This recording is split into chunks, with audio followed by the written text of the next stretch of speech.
Good afternoon, everybody. Firstly, the GIMS team would like to, that's Prue, in case you don't know who we are. That's Prue, that's me, Sarah and Claire over there and Sarah over there. We'd like to extend a very warm welcome to you and to all our speakers, Bill Mitchell and Steve Hall, who we're delighted to have with us today. Now, some of you will have already attended one or more of our events since our launch in October 2018. But for those of you for whom it's the first time, we are an independent, non-profit organisation which is part of a growing international movement aiming to challenge the orthodoxy, the economic orthodoxy of the last 4 decades. Through its website portal, presence on social media, social gatherings and events like these, our aim is to broaden awareness that economics has higher priorities than balancing the books, and to promote MMT as a lens for a better understanding of the economy through considering government economic policy in relation to the world's real resources, the planet and its people.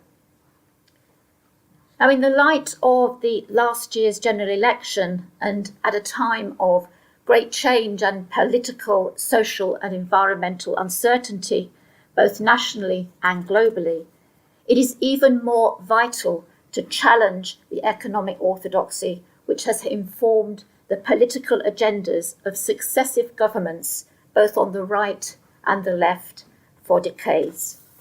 It will be essential not only to challenge the preconceptions which are embedded into the public consciousness and educational and other public institutions about how money works, but also give people the real tools with which they can take a more critical approach to the subject of economics in order to address the pressing economic, social and ecological issues that we face.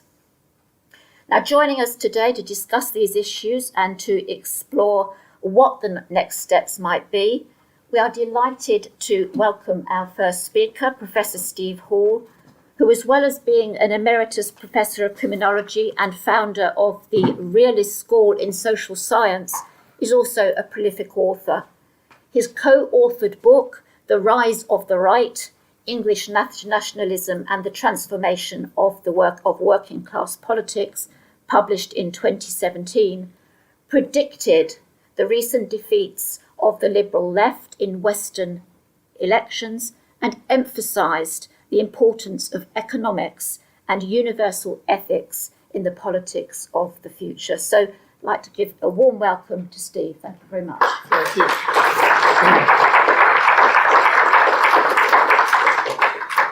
So I'm here to put a question to the MMT community. I'm not here to give you a theoretical framework. You wouldn't want the realist framework. Bill will tell you about the MMT framework himself. But to ask a question, do we need a political next step? Do we need to change our message slightly to enhance the message that we're already producing through the work of Bill, Warren, Stephen, Hale, all of these people who are involved in this community, and the marvellous work that GIMS do, and the educational field? Do we need a populist message? Do we need to put the message slightly differently? I don't want you to agree with me. I don't want you to say, well, we're doing fine as we are. Because they are doing fine as they are. Educating the world one small seminar room at a time is possibly the way to go. And keep on going. So in this for the long haul. It's going to take a long time. The French sociologist Pierre Bourdieu told us it's going to take at least 3 generations for paradigms to shift. Was it Max Planck or Albert Einstein when asked how do paradigms change in one funeral at a time? Was it Planck or Einstein? Planck. So it's difficult. We're in a difficult position. What makes it even more difficult is that we are, the sharper political analysts tell us, in an interregnum. An interregnum in which people are sick to death of mainstream politics. We're in an era of negative voting. I mean, we don't believe that the people who voted Conservative up in the north where I came from are actually Conservatives, do we? They just don't like Labour anymore. We're voting for who we don't like, not for who we do like. If Labour hadn't adopted the fiscal credibility rule, stopped talking about identity, and started talking about class and economics, then there might have been a different result, and Corbyn might have been built on the result of the narrowly fought, well, more narrowly fought election a couple of years before. Am I right? I think I am. We're moving into an interregnum. People are sick of Johnson. They don't believe Cummings and Johnson anymore. They believe Corbyn, really. It's just the sort of, well, let's give this a lot of go in politics, you know. But don't expect, the expectations aren't too high. This is just history working. Now, I'm a sociological historian, not an economist. I'm a cultural historian, a bit of economic history I know as well. Anthropology, polytechnic, polymath. So, to me, this is just history working. And it's working in a way that's timeless. And Greeks knew about it, you know. Remember Clash of the Titans, the Perseus myth, yeah. The elite, this is a time of pagan families ruled city-states, paterfamilias. It was the rule of the oligarchs. The Greeks and the Romans were the first of the Near Eastern and Mediterranean cultures to abandon the derol, which is the debt jubilee. So they kept debts running at compound interest, bankrupted the population, and wondered why the population started to hate them. Elites can be very stupid. The myth was about the lies that the elite, so the populace, as they like calling them, this mass of people who can sway one way or the other politically, depending on how the land lies at any particular time. Andromeda, they're strapped to the rock. Andromeda was truth, beauty, and innocence, just like MMT, just like other religions. I'm truth, beauty, and well, I'm not truth, beauty. Truth maybe, and beauty and innocence, I'm not so sure about. While Andromeda's strapped to the rock, the gods are angry. Multiple pagan gods are angry about everything that's going on because they can see everything. And they release the Kraken. Kraken, as Alfred Tennyson told us, is simply a political analogy for the mass, yeah? The submerged mass, yeah? Don't know what's going on. And Kraken rises above the sea, all of a sudden finds out what's going on and destroys the city. This just happens over and over again. This is just history working. And we're moving into that interregnum now. So what we need is a politics that can appeal. I'm suggesting a politics that can appeal to this mass of people. We don't need to appeal to all of them, just enough to swing elections, yeah? Just enough that would have swung the last election in this country, for instance. Not that it would have been a great idea to put the Labour Party in, because like I say, McDonald listened to his advisors and adopted the fiscal credibility rule, limiting the 3% of GDP, and we probably wouldn't have been able to do what was necessary in terms of job guarantee, public investment and all the rest of it. I'm not sure whether we should appeal to the mass. They're out in the streets in France at the moment, you all notice, yeah, BBC blackout on this, isn't it? Yeah. Are these the people we should appeal to, or should we still be talking to politicians and academics? I honestly don't know. But I think it's best to have a bit of a contingency plan, yeah? A little bit of enhancement, and maybe just adjust our messages a little so that we can talk to people in a different way if we need to. Not quite yet, to have this on the back burner, ready to talk to people if we need to. And of course, one of my specialisms lately has been the drift to the far right with a certain number, electorally significant number of working people across Europe. If we can talk to people like that, pull them back to the left, centre left, which was their home. In our book, The Rise of the Right, we found out that most members of the English Defence League, believe it or not, were former Labour voters from very strong trade union family backgrounds. Can we pull them back? Can we pull enough people back? Can we construct a populist message. How long have I got? Okay. Yeah. To construct a populist message. You might disagree with me. If you disagree with me, great, then we won't do it. But I think that we might have to do it, and we might want to start thinking about it. That's the only message I have to the community. How do we start? Let me give you an example.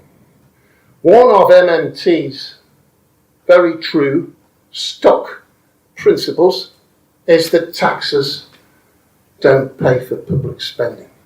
Am I right? Taxes don't pay for public spending. We know that they don't pay for it. They can create fiscal space, they can help combat inflation, but they don't directly pay for public spending. That's a true statement of how the system works. When you talk about this, I was talking to educated people in an academic, I don't believe that. I don't believe it. So MMT immediately starts to counter falsity with truth. Yeah? Oh, yes it is. Oh, no it isn't. So what do you get? You get a pantomime. You get a pantomime on social media. And you get nowhere. So, putting my cultural theorist cap on, and my psychoanalyst cap on, charlatan. Lacanian as well, little charlatan. We're asking the wrong question. We're asking the wrong question. The question is not why do you believe the taxes fund public spending, but why do you want to believe the taxes fund public spending? Then we get down into the deep psyche. We get down to the deep desires and the fundamental drives that human beings are subject to. The answer, but it also sheds a lot of light. The deeper you get, the lighter it becomes. It's like going through the other end of the world. The lighter it gets, because the answer becomes simple. Why do people want to believe that? Well, it makes them feel good about themselves. Yeah, that they're breadwinners, that they're contributors. You tell them that their taxes don't pay, and they say, bugger off, I work hard, this is my career, I contribute to it, and don't tell me that I bloody well don't. It's simple. You could go through all of the principles, look at the reactions on social media, look at the reactions from academics. Don't tell me my taxes don't pay for public spending. Job guarantee program, it's just workfare. But it's not. And, we tell them over and over and over again it's not, but they don't want to believe that it's not. Do you see what I mean? How do we get over this? And the question I'm asking is, if we get over this, if we find more effective ways of undermining these beliefs, then do we move faster? And can we move faster? And can we attract more people to the movement? And will those additional people constitute electoral swings on when they vote for parties that even talk about the possibility of putting an MMT program forward? That's my tactic, my cunning strategy. Whether I don't know, I can't see the future, I can't predict, but it has tended to work in the past. And I'll just briefly, tell you why it's worked in the past.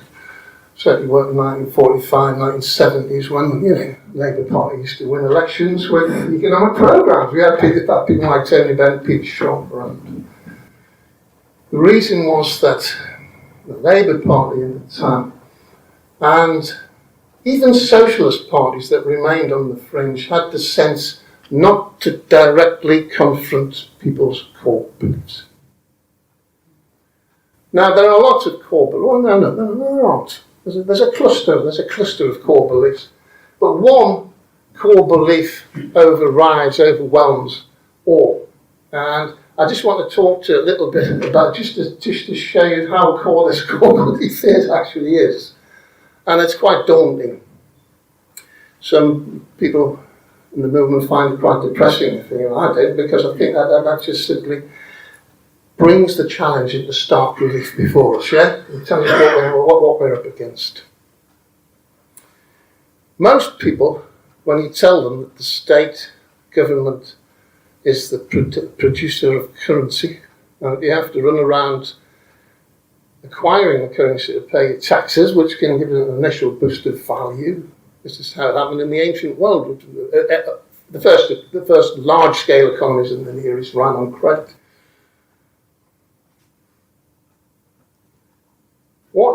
Those economies in the Near East were based on private credit, yeah? Private lending. It was a struggle between the old powerful pagan families and the king or emperor for the rights to produce credit, yeah? And to authorize money. It was a huge social battle. Christianity came along, partly as a response to the problems of debt. If we believe that Jesus existed, he came to Jerusalem on the day of the Derel, which was supposed to be the debt clearance, but the Pharisees had cancelled it. And there was the revolution was in the air.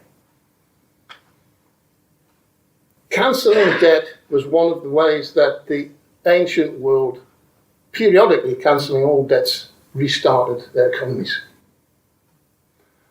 But the Greeks and the Romans had got out of the habit of doing this because the powerful families wanted to keep their income streams. The powerful families were always overpowering. This is what the battle with Caesar was about, always overpowering actual emperors and administrators. Power families were ruling. These were oligarchies. Christianity came along. We misunderstand Christianity. Christianity, I'm going to fast forward about 400 or 500 years. Christianity was a highly individualistic doctrine. It wasn't collectivist, that is a myth.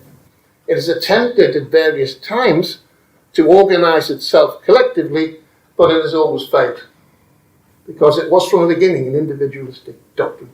You look at the doctrines of Augustine, implemented by the Carolingian era, by Charlemagne, and these powerful rulers. It was about God existing in the conscience of the individual. All souls. You still get churches called All Souls. It's all souls, the catch of all souls. So this preempted Protestantism. Protestantism just organised it better. Yeah?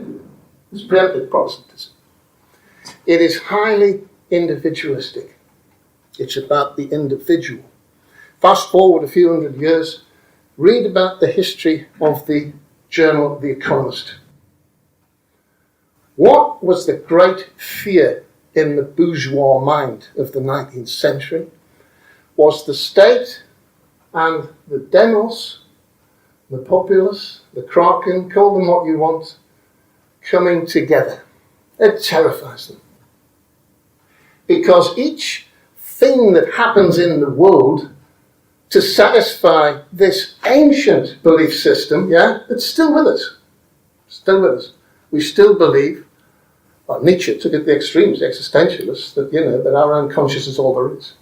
Sartre, the authentic conscience is all there is.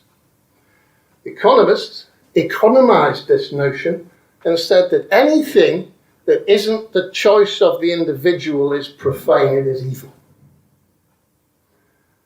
And what will you get from people on social media about the nanny state? Don't tell me what to do with my money. Don't you tell me what I choose to, what I do with my money. I choose. The Economist argues that the investors' rights and choices of the 19th century, which after the mercantilist era, of course, was usually to invest abroad in the empire, take money made in the country. This was the free trade movement, yeah? Take money out of the country, invest it abroad, make loads of money. Make up for that with a few cheap imports. Reminds you of the 1990s to an extent. This is good. This is moral. This is the individual exercising his or her rights, and this is the only moral way forward. Any impingement, any regulation even of those rights is profane. It's evil. This is what we're up against. We've got a message which says the opposite. It's a little bit like a Hobbesian social contract with knobs on. where we say we're going to give up quite a bit of your freedom. You have to think more collectively. We have to target investment. We have to have a job guarantee program. We have to have public spending. This is going to be done by a democratic government. There's no such thing. You know what I mean? And you get the usual responses from a belief system that is, when you think about it, as old as Christianity.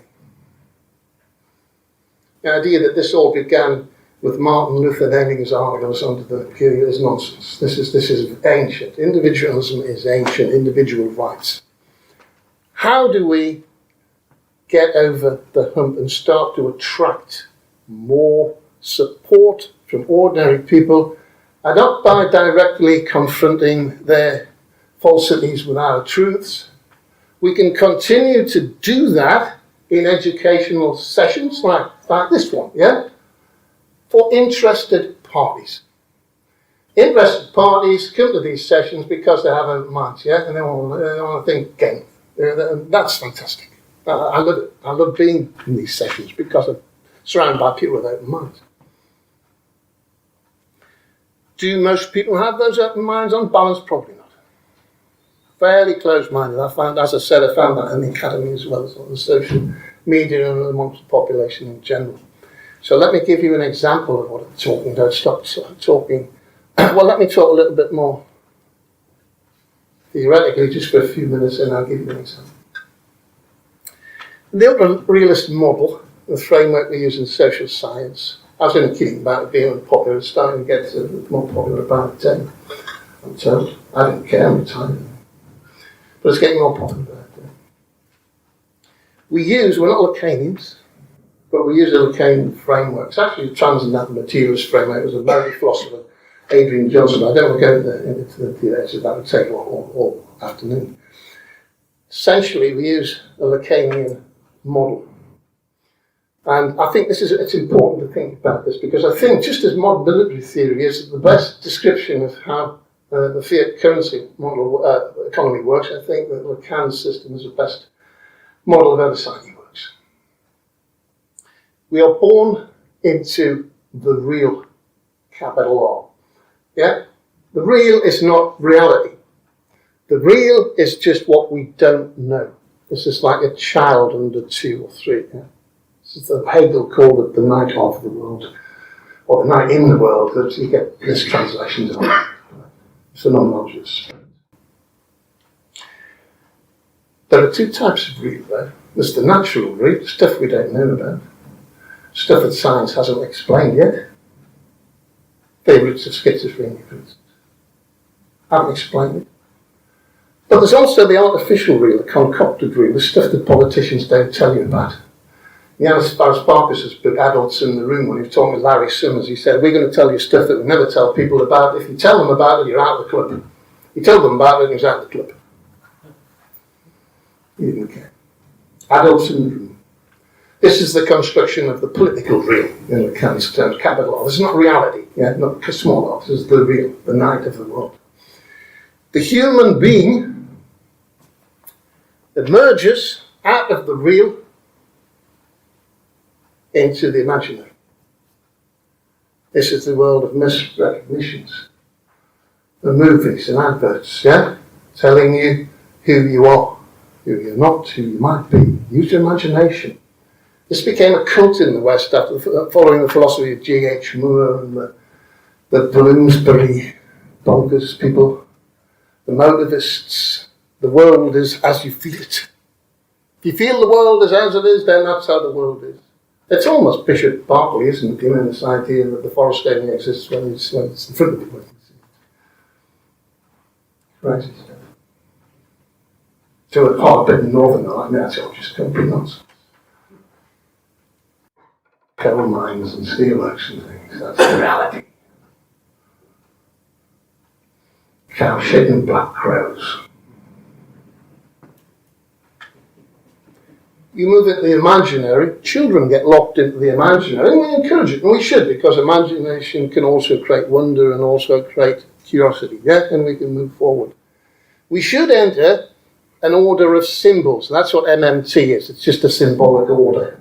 There's nothing unusual about it. It's an order of symbols, an order of principles, that tries to describe the world. Yeah, MMT's inefficient symbolic order. Now, symbolic orders needn't be efficient. That's the problem. They can keep one foot in the imaginary. I think we probably put most religions in that category. You see what I mean? They don't quite emerge from the imaginary. Neoliberalism is one of those inefficient symbolic orders, which is foot still in the imaginary, based on older beliefs. How do you challenge people who are hell-bent on keeping on believing what they believe? And that's MMT's problem. If it wants to accelerate, if it doesn't want to accelerate, then you won't see me again, and I don't care. I'm not Millwall, me, I don't even hate me, I don't. How do we move forward if we want to gain more traction in the popular consciousness? Well, we do that, I think, not by challenging beliefs, not by directly confronting beliefs with the pejorative prejudice, by calling people bigots and prejudiced fools, thick racists for voting leave, because you know you can make the right decision for entirely the wrong reasons, and it's all right. As long as you make the right decision. I'm being consequentialist rather than intrinsicalist here in philosophy. Yeah, it's not inherently good, but it works out okay. Stop pointing out people's prejudices. Stop being moralistic. Stop calling people racist, sexist, homophobes, and everything that comes into your head, even though some of them might be. And start to key in to their beliefs and slowly undermining them and shifting them. Give you an example. The job guarantee program. How do people, you tell me. Audience participation time, folks.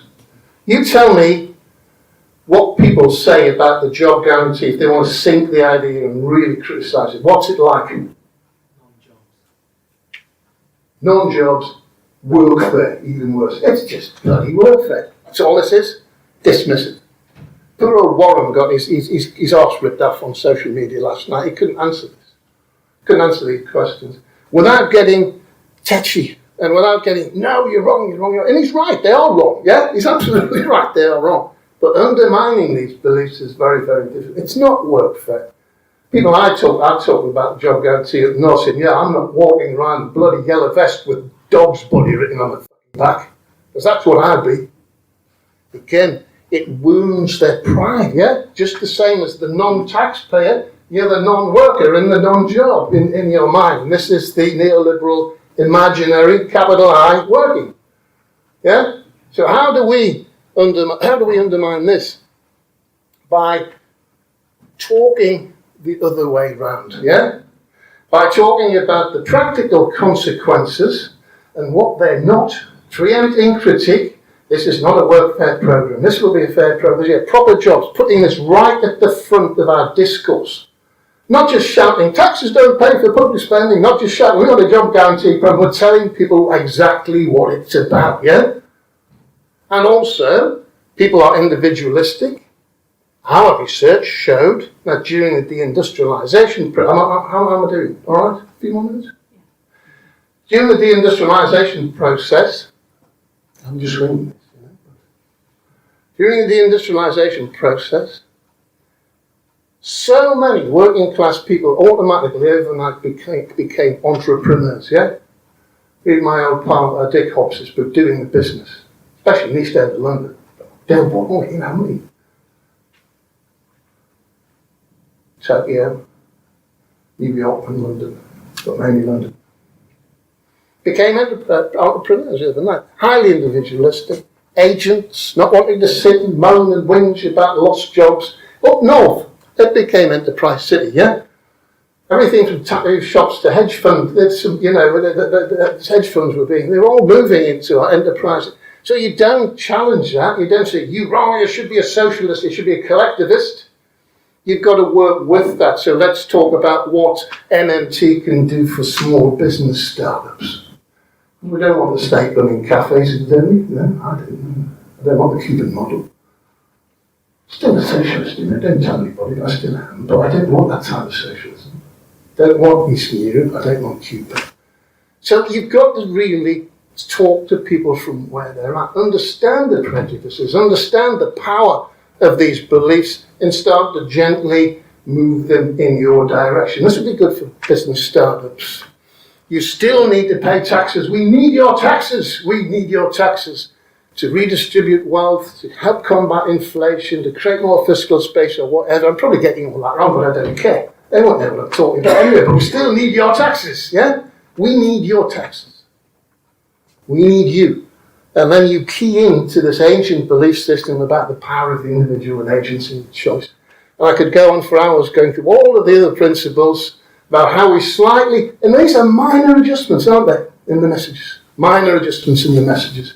And if we want to go forward to a next step, I think it's important. Others maybe don't. Then, ignore me if you want, but that's all I have to say. Thank you very much.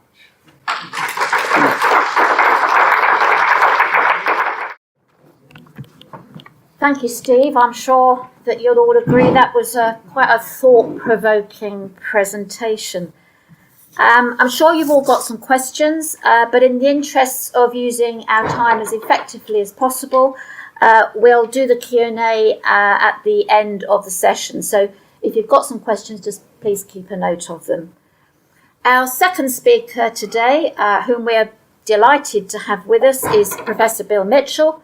If you follow Bill on his blog, you'll know that he's been in Europe for the last few weeks and joined us from from Paris yesterday for our first event in London.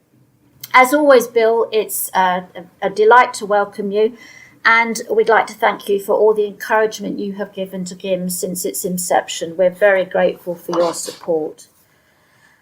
Bill is a Professor of Economics at the University of Newcastle, New South Wales, Australia, and Director of the Centre of Full Employment and Equity, COFE, and of course, one of the founding developers of modern monetary theory.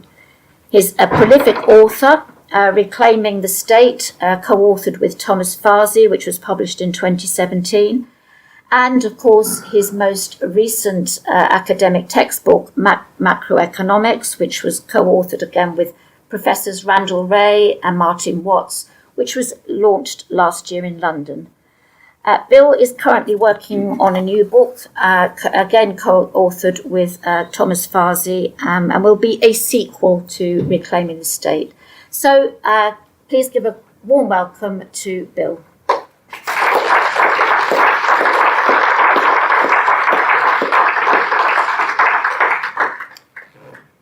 Yeah, thanks very much.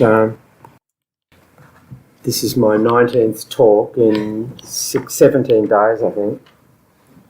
And this is the only one that's been repeated from yesterday.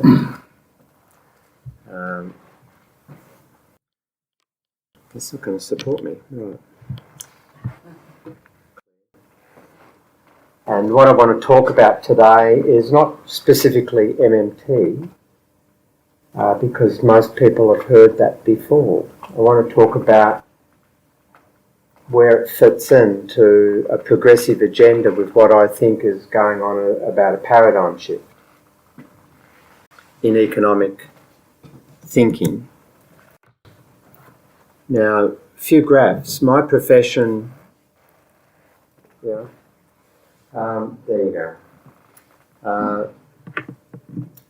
In the 1990s, because I live in a federation, I was involved in some European Commission discussions about the technical aspects of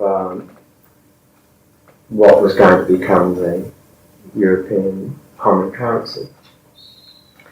And at that point, I can remember attending workshops where the mainstream of my profession was telling us how this was going to be convergence. Finally, in Europe, we were going to converge. And my input to those discussions, based upon historical analysis, was that there's no way that the common currency is going to promote convergence. It's going to create divergence. And that's divergence. That's output indexes for different countries. And more recently, this is the European Central Bank's balance sheet. And what that is where they keep all their assets. And this is abnormal behaviour. Central banks in the past, if we go, what that starts in 1999, if we go back to 1900, central banks will have very small assets. And so more recently, Bank of England, Federal Reserve, Bank of Japan and European Central Bank has gone like that. Why? Because they've been buying government bonds. And the mechanics of that, the mainstream make a big deal about, they're only buying them in secondary bond markets, not directly, but that's irrelevant. That's just a fudge. The reality is that the European Central Bank has been keeping the system alive by funding fiscal deficits with its currency issuing capacity.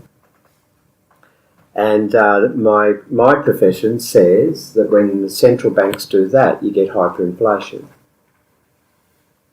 And of course, the European Central Bank has failed to meet its price stability target from below 4 years. One of my particular research interests has been Japan for many years. And Japan, of course, had the largest commercial property crash in history in 1991. In central Tokyo, property prices dropped 60-80%. The towers, office blocks. Massive, and that's why I became interested as a young academic. And this is the national government's fiscal balance. You call it a budget, I don't, because that's poor framing. The red were surpluses just before the crash. So they were squeezing liquidity out of the economy, running surpluses. The economy was then only continuing to grow on the basis of private debt, and eventually that all fell apart during the 91 global recession and the property crash occurred. And after that, they have been running consistently large deficits.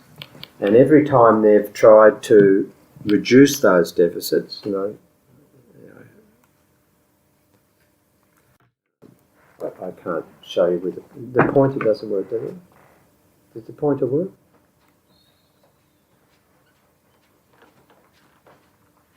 Let's not worry about it. Every time they've tried to... No, I didn't want the pointer. I wanted the laser thing, but... Right, okay. Yeah, let's not worry about it. Every time, and I don't want to walk across there. Every time they've tried to... here, I can... Is that coming up? Yeah, cool. Every time they've been spooked by mainstream economists into adopting fiscal repair as a stupid language. We repair cars, you don't repair a fiscal position. But every time they've tried to deliberately contract their fiscal position, so in May 1997 they brought in a sales tax. That's that reduction. Recession followed. Then again in 2014, that shift was a deliberate attempt at a fiscal contraction. Sales tax was increased, recession. And more recently, if you've been following the news, on October 1, they put the sales tax up again. And in the December quarter, last Monday, the Cabinet Office released the latest output data, 6.1% contraction. And if you think about it, I was talking in the French Senate on, I've forgotten all the days, but Monday. What's today? Saturday. Friday morning, yeah. It's been a bit of a tour. You look at what Japan had to do to keep its economy afloat. And by the way, in this period after that commercial property crash, they had one negative quarter of GDP until they got spooked and started to try to cut their deficits there.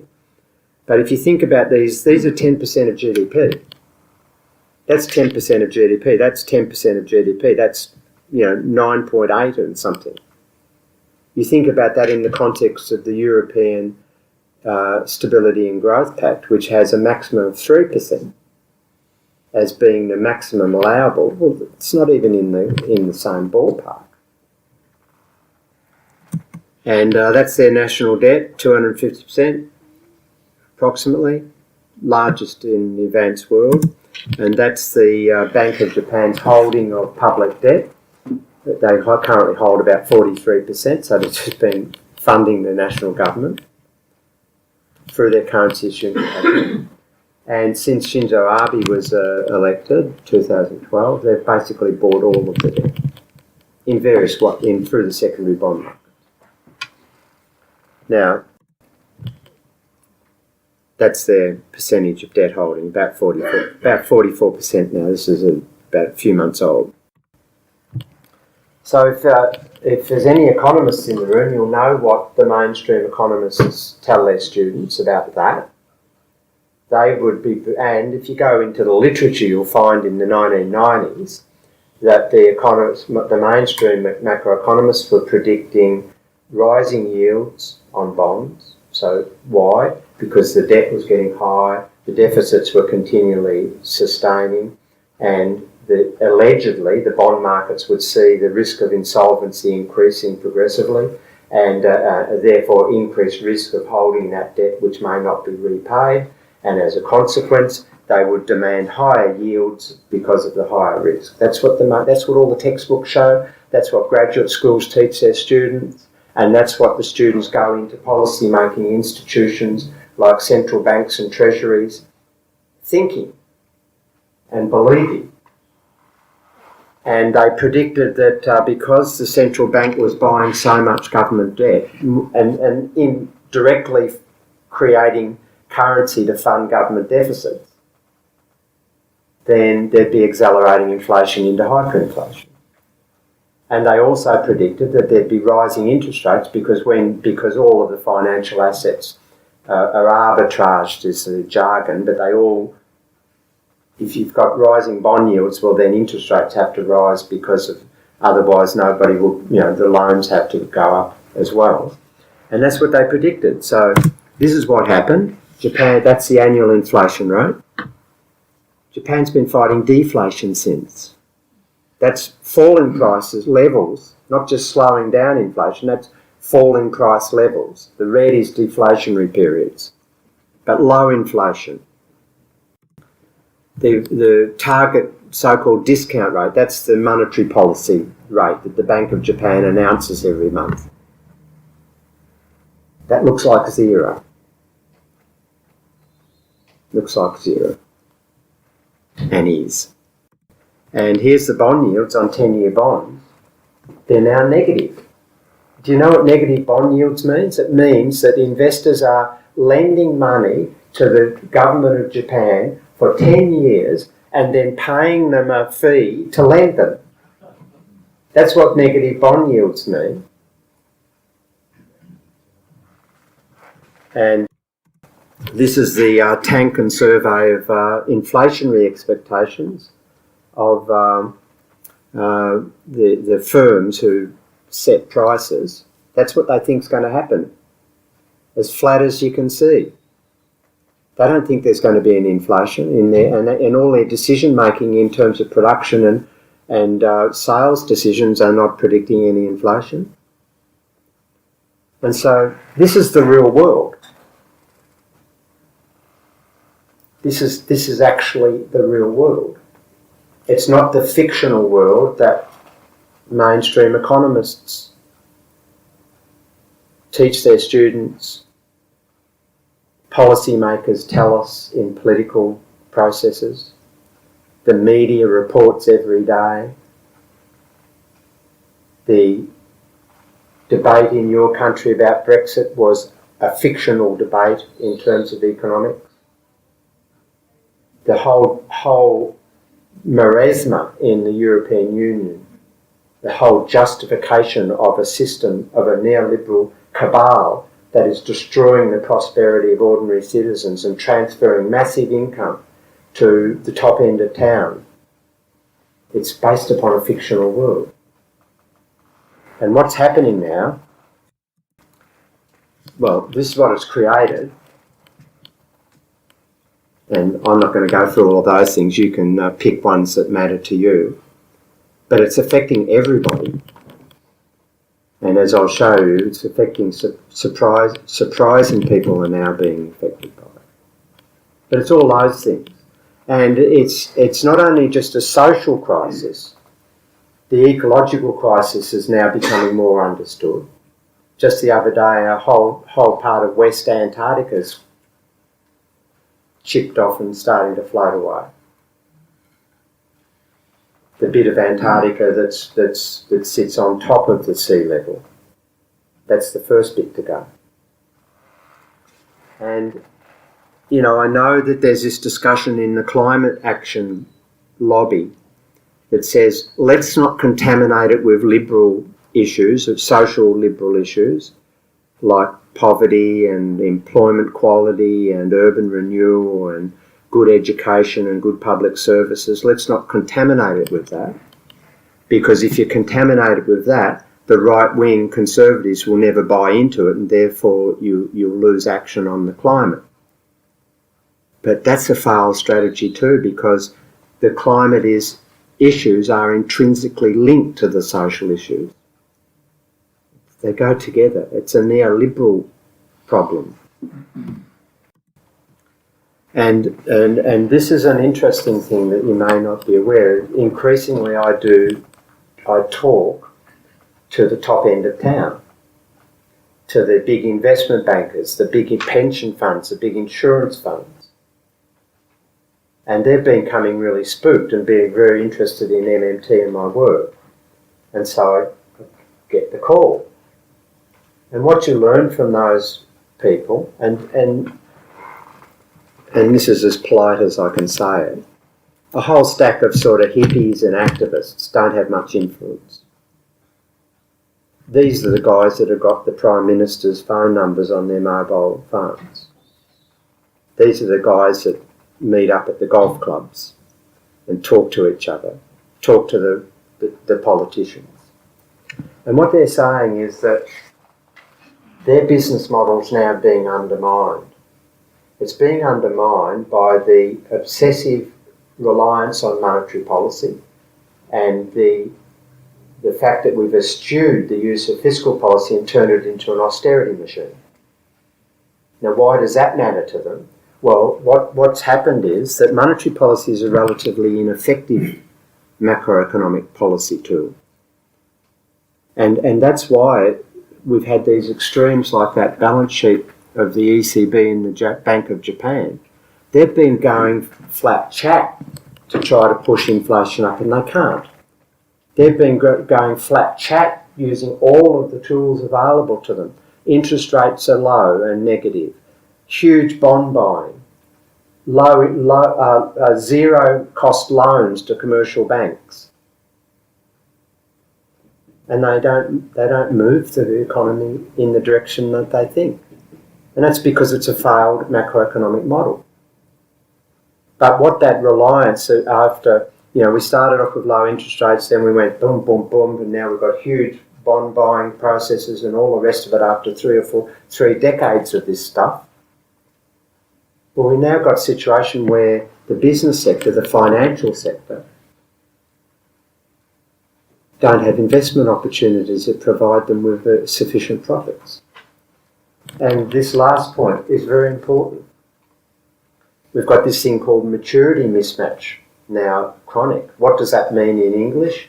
That means that a pension and insurance fund has long-term liabilities that are part of their contractual model to pay out cash on a predictable basis forever, till you die or whatever. Superannuation payments and those things.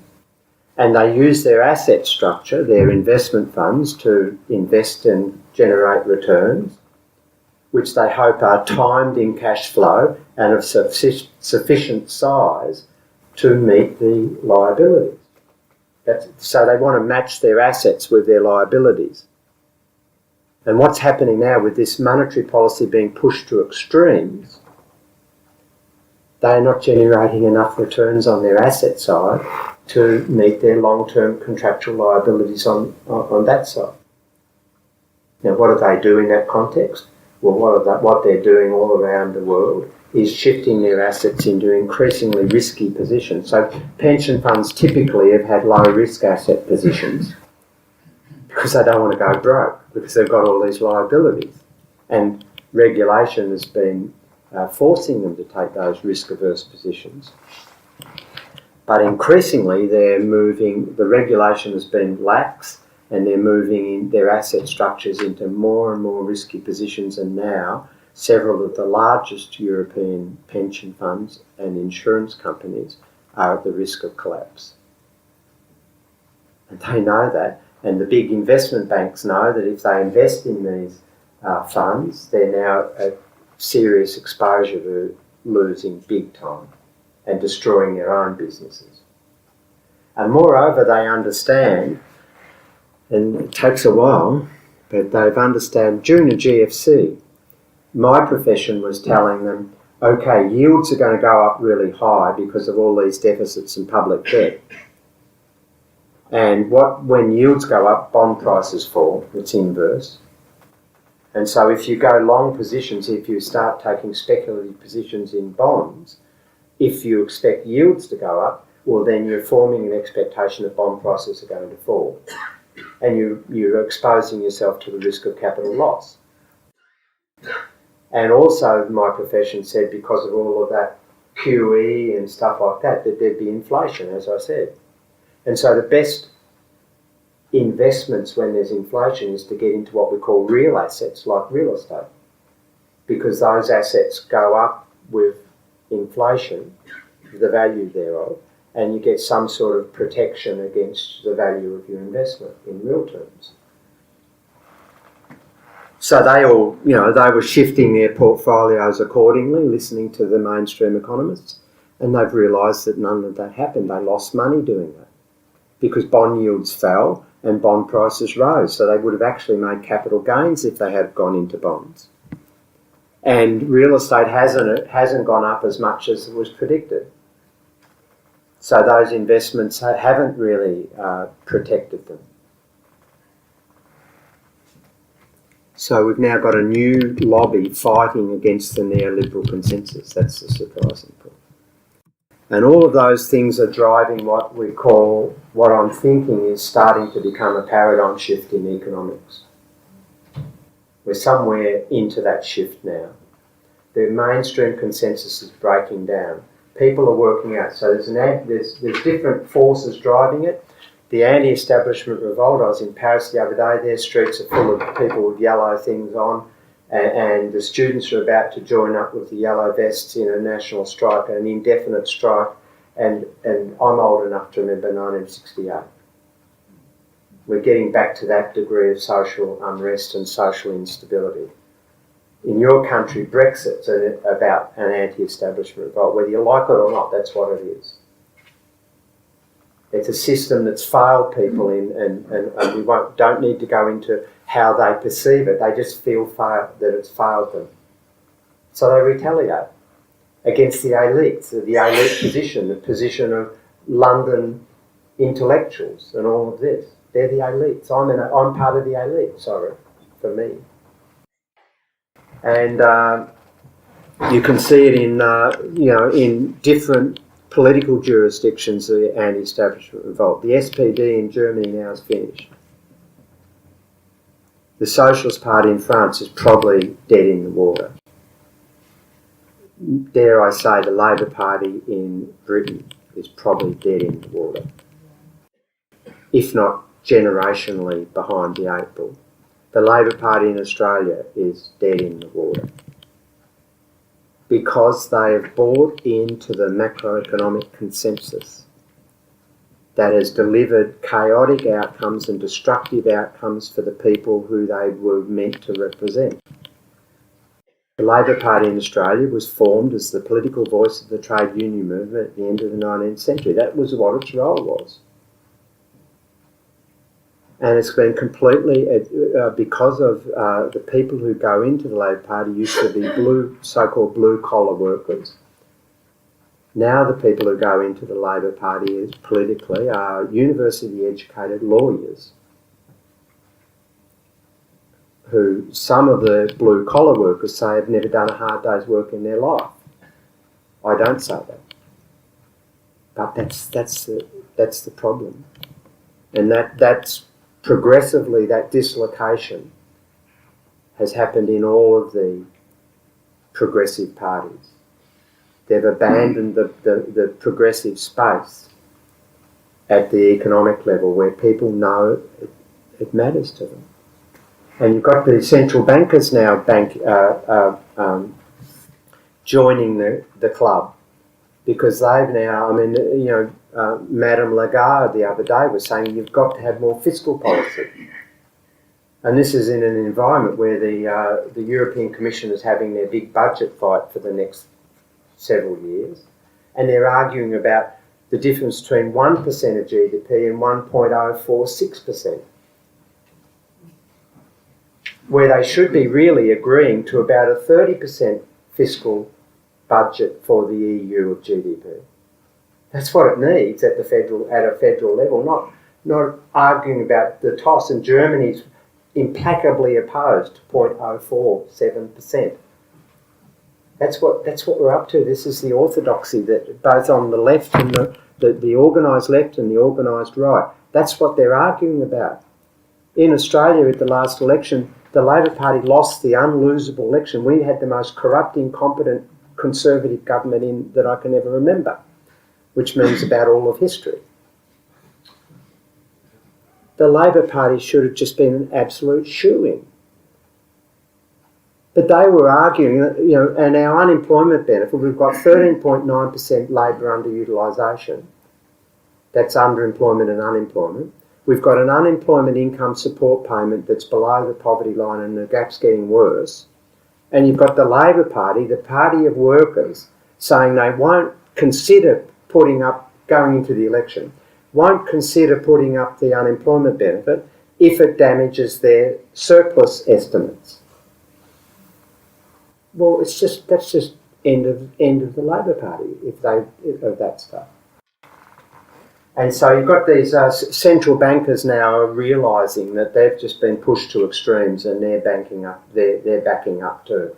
And as I said, the financial market. So very different cross sections of our societies are saying the same thing for different reasons, but saying the same message. And when you get that much dissonance, you start to get the paradigm shift. And one of the problems is that people are now understanding that mainstream economists have nothing really to offer anymore. But they've historically had no option, because the progressive economists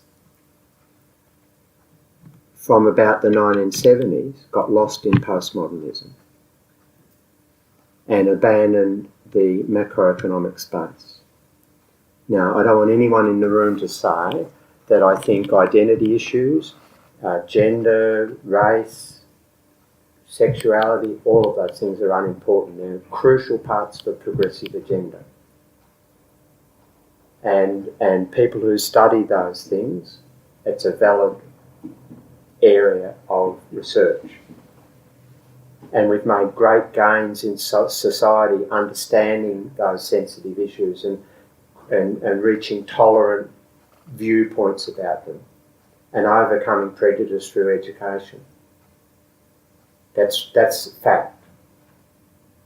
But we've also, the power institutions are up here, and they love using divide and conquer tactics on identity to force us to fight out each other, call each other transphobes or whatever, because then we're not concentrating on class and economic power and institutional power.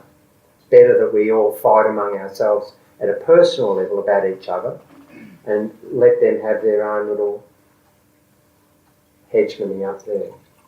And the problem is that the progressive economists really have left that macroeconomic space uncontested for too long. And that's why I think modern monetary theory has become interesting, and it's why I'm standing here in Manchester. By the way, I used to live in Manchester, and I went to this. I was doing my doctorate at this university, and a lot's changed, I can say. But I just sent a message to my wife saying, what hasn't changed is the dank, dark, wet weather. And I remember when I was asked, we're having a little aside here, and I remember when I was asked by someone, well, what's Manchester like? And I said, well, the thing that I can say is that the difference between winter and summer is that the cloud cover moves from there to there. It's drier than Sydney. At the moment. No, you look at the figures. Oh, well. This argument over the Commonwealth Games. Well, I don't live in Sydney anyway. And if you look at Google Trends, type in MMT to Google Trends, and that's what you see. That's what's happening out there. There's more and more interest in our work because people are now understanding, A, the mainstream macroeconomics is really moribund, and B, there's now a contestant that's offering a different viewpoint and a much more accurate explanation and framework for understanding those graphs I showed, the real world. And if you track back through my work over my career, you'll see that I haven't had a bad track record of getting things right. I can explain all of that Japanese stuff, and I have always. The mainstream can't. And so you now, and as in all paradigm shifts, as the dominant paradigm starts becoming what Imre Lakatos said was degenerative, that means it's starting to lose empirical capacity. People are working out it's not explaining anything that's relevant to them. You then get the resistance. So we started this in 1995, Warren and I. You now see Google Trends, we're sort of flavour of the month, and now we're getting the real fight back. So you're getting all these economists, Larry Summers, grotesque, and this is the best part. This is the preamble to a bill before the US Congress to denounce our work as being a danger to the economy of the United States. So I think that shows you that things are happening.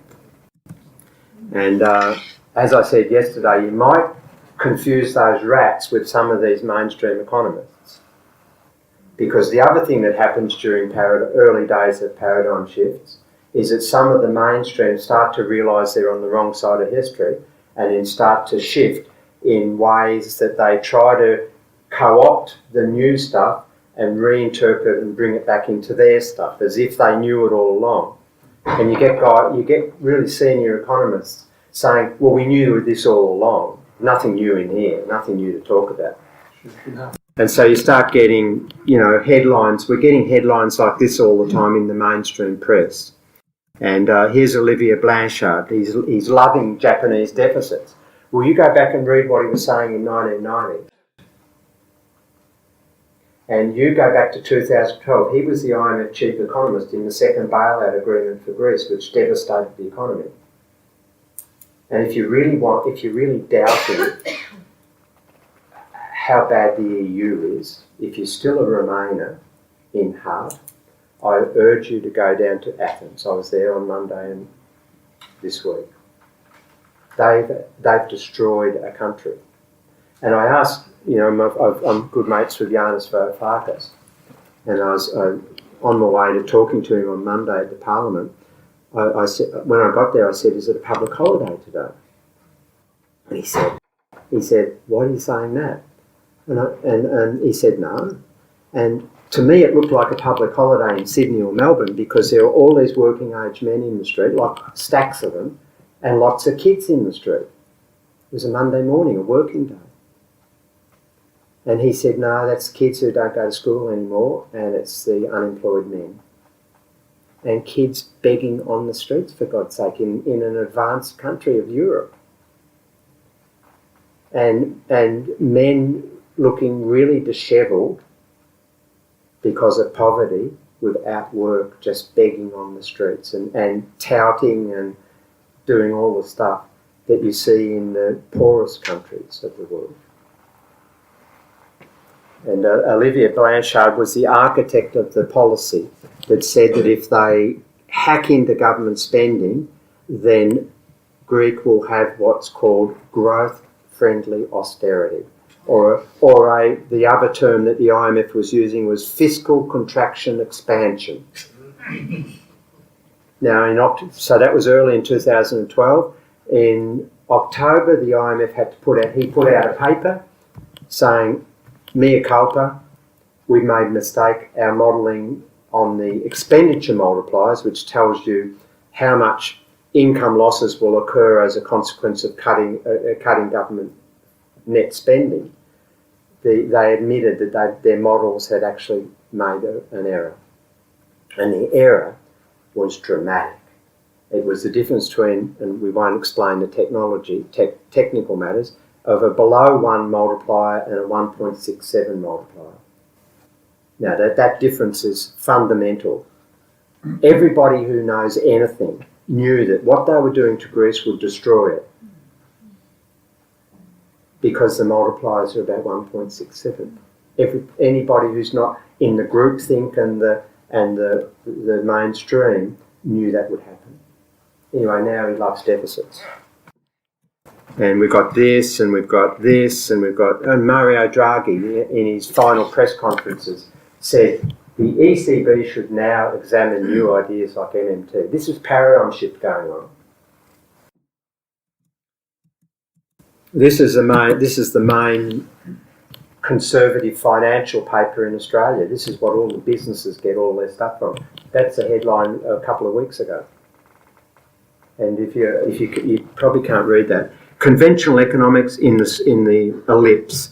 Conventional economics has struggled to explain much of what's happening in the world today. Now, and then they go on to talk about my work, but this would have never given me the time of day, this paper. This is the mainstream, hardcore, free market, right-wing financial paper that comes out every day. Now they're mainstream. And when that came out in the morning, I was at an airport, where I tend to be, and I got a text message from a mate who said, Bill, we're mainstreaming now. And that's what this is, paradigm shift. So I don't really want to go on too much about MMT, but this is sort of my typical disclosure statement. And I don't want anybody to ever say, when we have MMT, things will be good, or if you're on the opposite side, when we have MMT, things will be bad. I don't want you to say MMT policies are great or they're terrible, because MMT isn't a regime that we move to or away from, whatever. Just like I can see you a bit better with these glasses, MMT helps us see the system out there better and understand what the actual capacities of the currency issuing government are, and the consequences of not having your own currency, because I've been in Europe a lot lately in the last few weeks. Tells us what would happen if you surrender your currency. And it gives you a very logical framework for appraising policy decisions and institutional changes. So it is what's out there. MMT's there. And the other point about it is that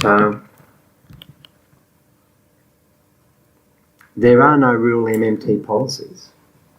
So in the French Senate the other day, one of the senators said to me, well, I'm really understanding this stuff, but I'm on the right. I'm on the right, because I knew I'm on sort of mild left.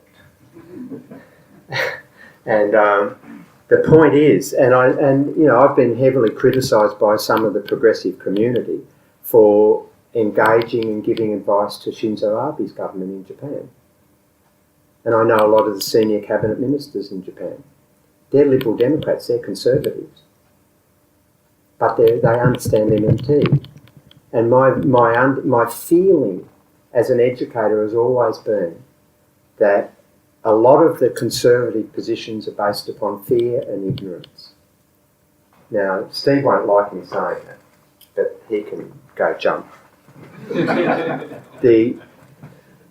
The point is that if the progressive side of the political debate is to expand, we're currently the minority. If we're to expand, where are we going to get the new members from? By educating and persuading the conservatives to come across. That's why I do that. I didn't mind you saying that at all. That was all Okay, good. right. You're starting to get it. And so the point I'm making there is to operationalise that understanding. So a person on the right and the left can have exactly the same understanding and enlightened view of how the monetary system operates. To operationalise that then into policy space, you need to have an ideology imposed. Now, my ideology is a leftist collective, solidarity, all that stuff, public goods, public infrastructure. Later. That'll come later. What? That'll come later, wouldn't it? And so my understanding of MMT and the capacity of the government and the consequences of the government doing things will lead to a different policy set than someone in Shinzo Abe's cabinet or this right-wing dude in the French Senate.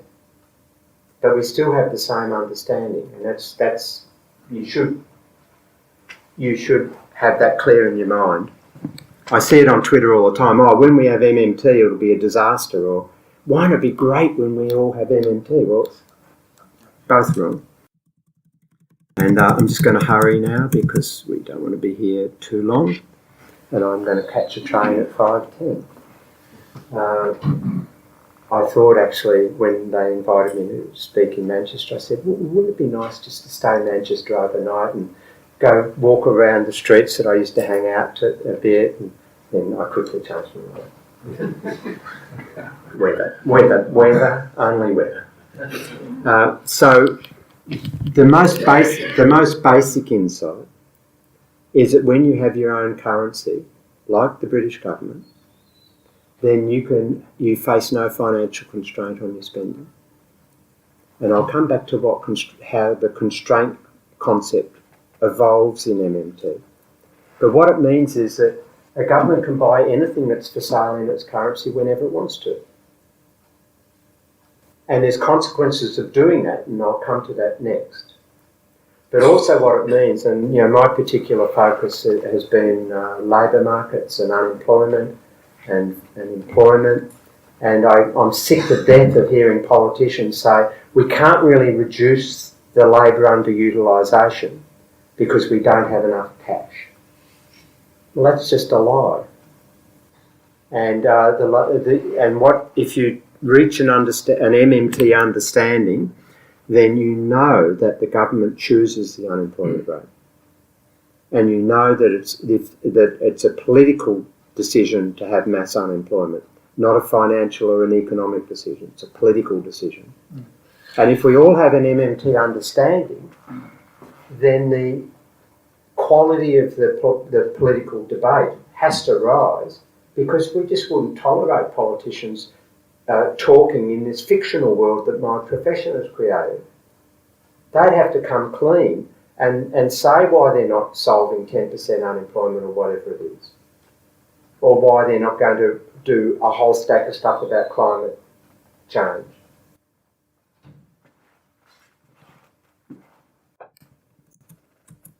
Now, this is a framework, and this is easy to understand. It's a little choice, two decisions, questions. Does the nation enjoy monetary sovereignty? What does that mean? That means does the government issue its own currency? So let's say we're talking Britain here. Yes. Does it set its own interest rate through its central bank, not through an independent central bank, through its central bank? Britain, yes. Does it float it on foreign exchange markets? Britain, yes. Does it borrow in foreign currencies, have any foreign liabilities? Britain, no. So that's a currency sovereign government. So you know immediately that any of the 19 member states in the European the Economic and Monetary Union are not sovereign. Now, I gave a talk on Wednesday at the French Treasury, the Ministry of Finance, and they had the audacity to tell me Germany had its own currency. That's how much denial there is. And they also followed it up by telling me how Greece was well on the road to recovery and doing very well. And I said to the guy, have you been down there lately? So that's one question. The other question is the economy fully employed? What does that mean? That means that all the real productive resources are being currently used or not.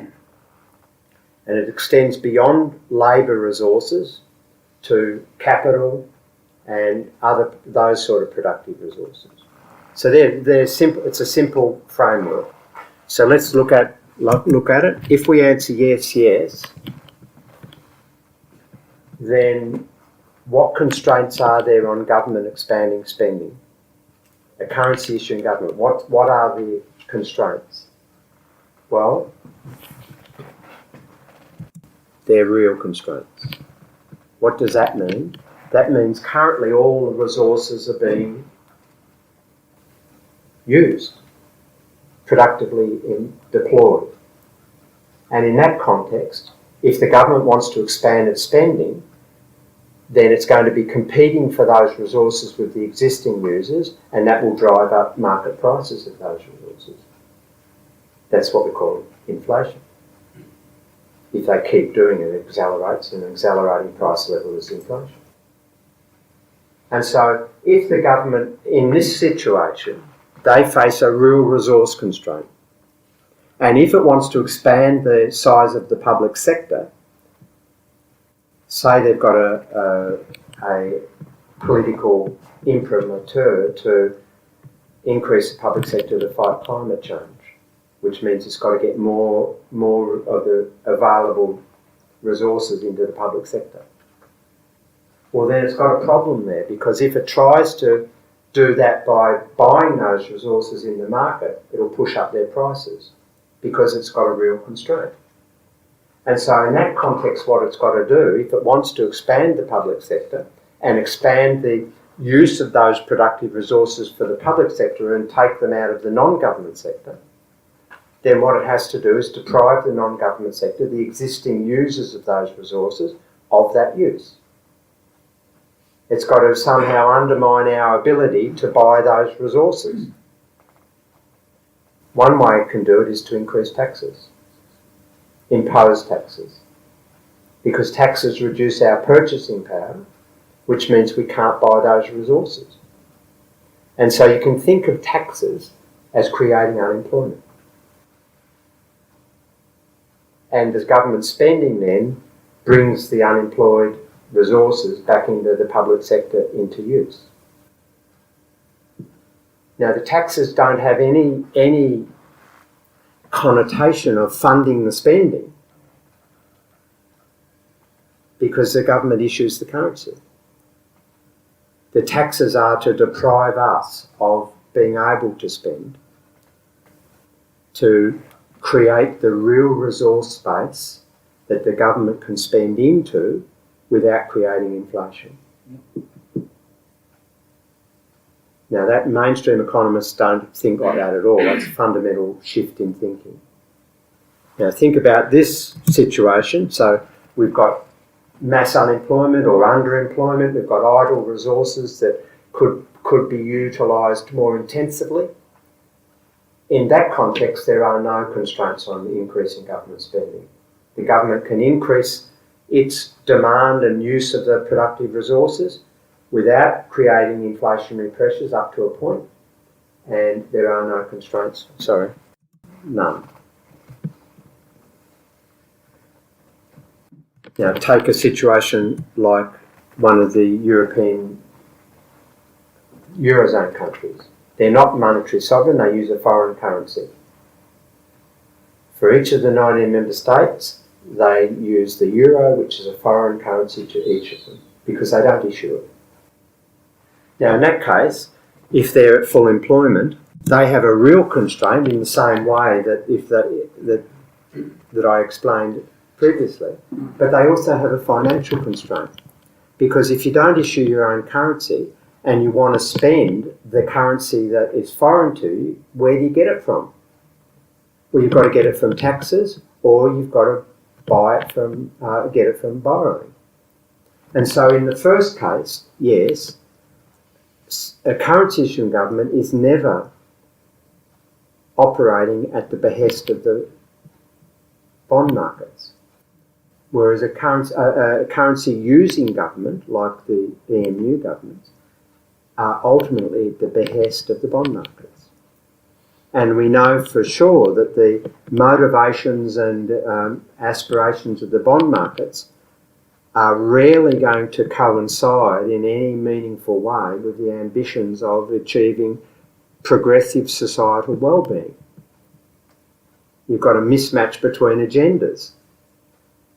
And so you put your government at the behest of the government's meant to be enhancing well-being, and you put your government at the behest of a group of gamblers whose motivations are quite different, then you're likely to have a pretty unsatisfactory outcome. And in this case here, whereas a currency issuing government wasn't constrained in any way, these currency using governments are still constrained. And what does that mean?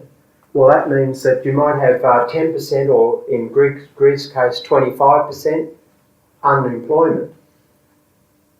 And if the bond markets don't, because all of these governments have credit risk, the sovereign governments have no credit risk. That means they can never default on their liabilities in a financial sense.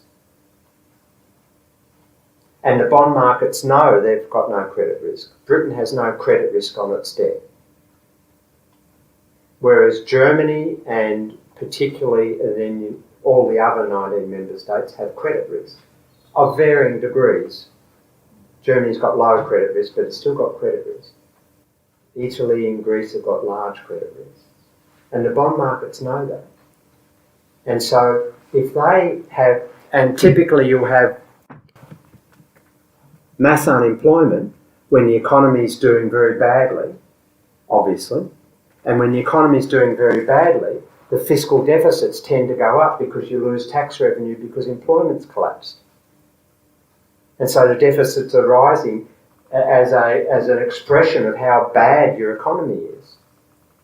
Not of a profligate government, just as an expression of these are the automatic stabilisers, that your tax revenue falls apart. And the bond markets in those sort of situations are likely to get spooked and worry that if they keep lending the government money, then the risk of insolvency increases. And the governments won't be able to fund in the future repayments of the loans. And so you get an absolute cluster where you've got mass unemployment and you've got bond markets imposing punitive yields on a government already in strife because of a collapse in non-government spending, and you end up with a dystopia. Now, we won't go on there. So the learning points, and there's 2 more slides. Often MMT second generation, and I'm distinguishing myself and Warren and Randy and some others from that. The next generation like to talk about taxes don't fund spending. And that's correct in a technical sense, but what we should also be saying is that the tax liabilities create the capacity for governments to spend. Because without the tax liabilities, the non-government sector has no incentive to accept that spending. So the tax liabilities come first, then spending, then the ability to pay the taxes. And a lot of MMT activists don't appreciate that nuance, and it really leaves you open to abuse. This point, the fourth one, there's no good or bad deficit.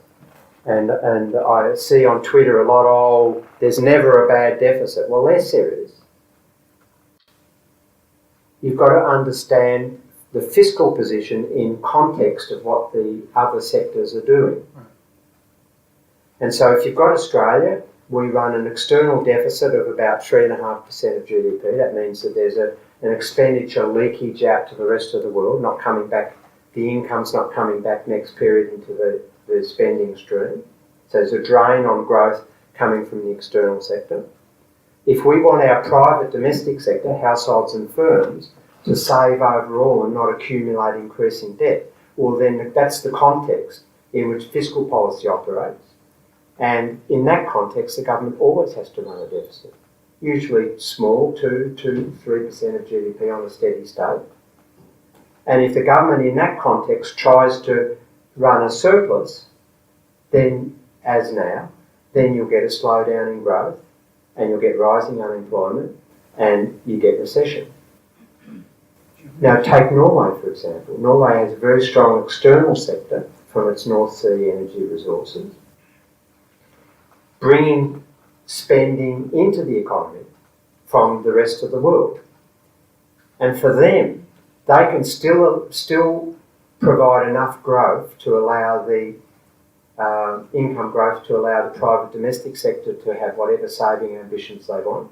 They can still provide first-class public services and infrastructure, but they have to probably often run surpluses to stop the economy overheating. In other words, they hit the real resource constraint quite quickly because of the strength of their external sector. Context. So in some cases, a 2% surplus might be fiscally responsible. In some cases, a 10% deficit might be responsible. In some cases, a 2% deficit might be responsible. So you can't have this sort of binary, oh, bigger deficits are bad, bigger surpluses are good. The mainstream fictional world only considers things in terms of the circular logic of financial ratios. That bigger numbers of deficits are bad and smaller are good. Well, it's context-free, that sort of analysis, which means it's meaningless. And you can see that graph I showed you of Japan. At times they've had to run 10% of GDP deficits. That's quite large historically. But that was totally responsible for them to do that, given the non-government sector's spending and saving decisions. And the other thing about that then is that the government actually doesn't control the fiscal outcome. We control it through our spending and saving decisions. Because if we're spending less than they predict, well, their tax revenue will fall and their welfare spending will rise and their deficit will rise or their surplus will fall, depending where you start from. So while discretionary fiscal policy conditions the fiscal outcome, it can't determine it. A government that sets a fiscal rule or a fiscal target in terms of some level of the fiscal position, I'm just kidding you. They can't control that. And so what's better for them to do is to set a real resource level of activity, full employment, good public sector infrastructure, and the deficit or surplus will be whatever we determine it to be by our own spending and saving decisions. That's MMT. All right, the last point, and I've sort of covered most of this.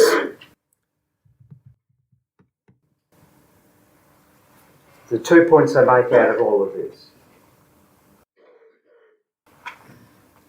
3 points. When I spoke to John McDonnell a couple of years ago, in our discussions it became very clear to me that the British Labour Party were obsessed with the City of London. And the fear that the City of London would wreak havoc on any government that tried to do something out of the mainstream box. And the way in which they attempted to convey to the City of London that they were going to be very responsible while they were going on a spending spree, alleged, was that they have a fiscal rule. And I said to John at the time, you haven't really made much progress since the mid-1970s, have you? This was the period, for those who are too young to remember, was when Dennis Healy told the British people that they had to borrow from the IMF because they were running out of money.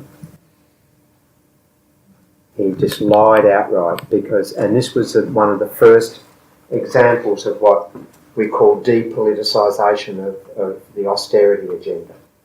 What had happened was he had been infested with monetarism, which was the last paradigm shift around then. And he wanted to inflict austerity, him and James Callaghan. But he knew that if he did it, the so-called social contract with the unions would fall apart and he would have havoc. The havoc came a few years later with the winter of discontent. But he knew that he had to work out a ruse to make out that we're not doing it. We're being forced by external circumstances. And this was the beginning of this Tina logic. There is no alternative. And that's why he lied about the IMF. It was a total lie. And this idea that the capital markets will just close the government down unless they become austerity merchants and destroy prosperity. I mean, this is the ongoing narrative in the British Labour Party, and it's Australian Labour Party too, and all of the progressive parties in Europe. And you're still doing it in Britain. That's a challenge, to stop doing it.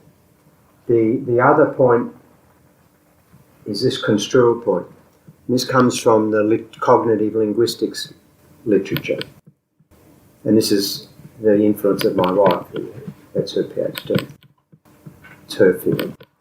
That you can confront a human person with a set of facts and frame those facts in a certain way, and they will have very strong opinions about those facts, including causality, and they'll have cognition. And it's the way in which framing and the language you use to talk about those facts. But the experiments show that you can take the same facts and then use totally different framing and language and conceptual structures and metaphors. And a person who previously you'd framed in one way, that had a very strident opinion on that way, diametrically alters their opinion. Same set of facts being confronted, different framing, different language. And I think that's part of the new progressive politics. We've got to learn to be better marketings and better propagandists. And there was a reason why in the 1970s the neoliberal ideology became so embedded. I mean, when I was very young, it was the dominant macroeconomic discussion was Keynesian. And that was big state intervention, full employment. Governments would be chucked out if unemployment rose just slightly. We wanted good public infrastructure. We demanded our energy to be supplied consistently with state electricity companies and all of that stuff. And the paradigm shifted in the 70s to monetarism, and then what we call it neoliberalism now. And that wasn't an accident. That was, you can go, and I urge you to read the Powell Manifesto in 1971. Lewis Powell was an American lawyer, and he was hired by Capital to come up with a strategy to reverse the ravages on profit of social democracy. And his strategy was very wide-ranging. Create think tanks. That's when all the think tanks started to emerge. Take over the media, Fox News, Sky News, whatever it is here. Infiltrate education system, particularly the humanities and social sciences.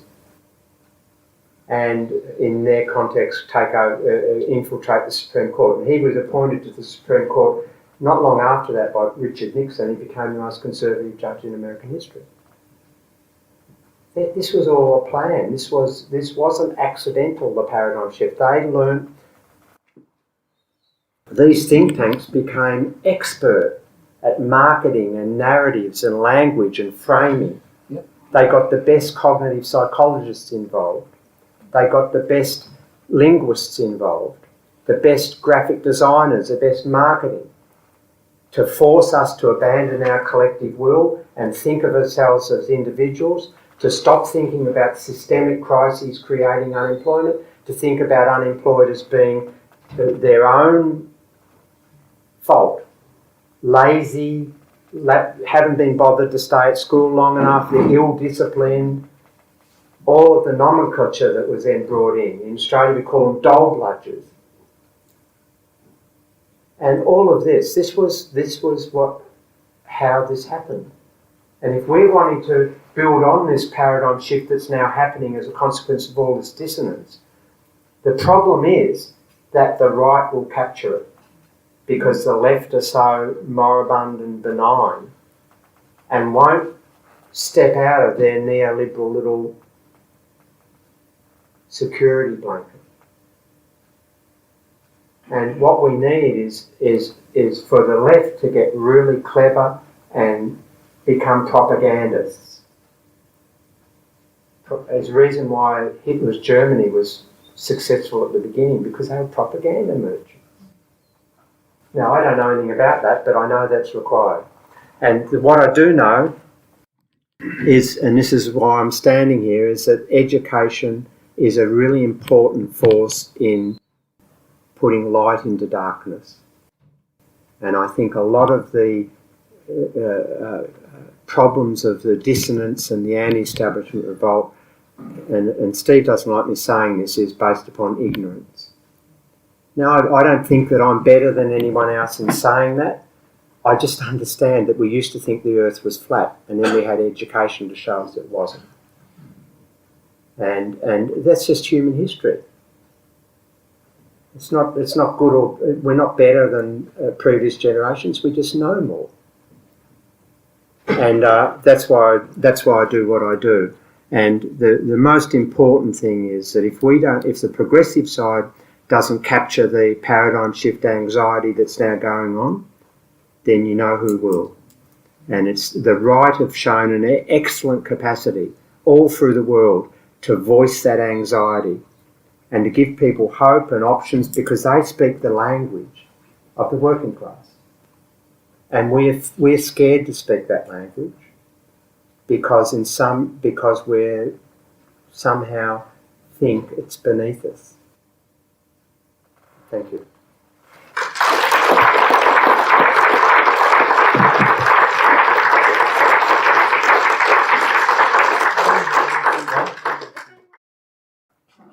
Yeah, I've probably got a lot of questions, but can I just one each, I think. Can I just stick with two? One's just for information. NAIRU, I don't know what that stands for, so Sure.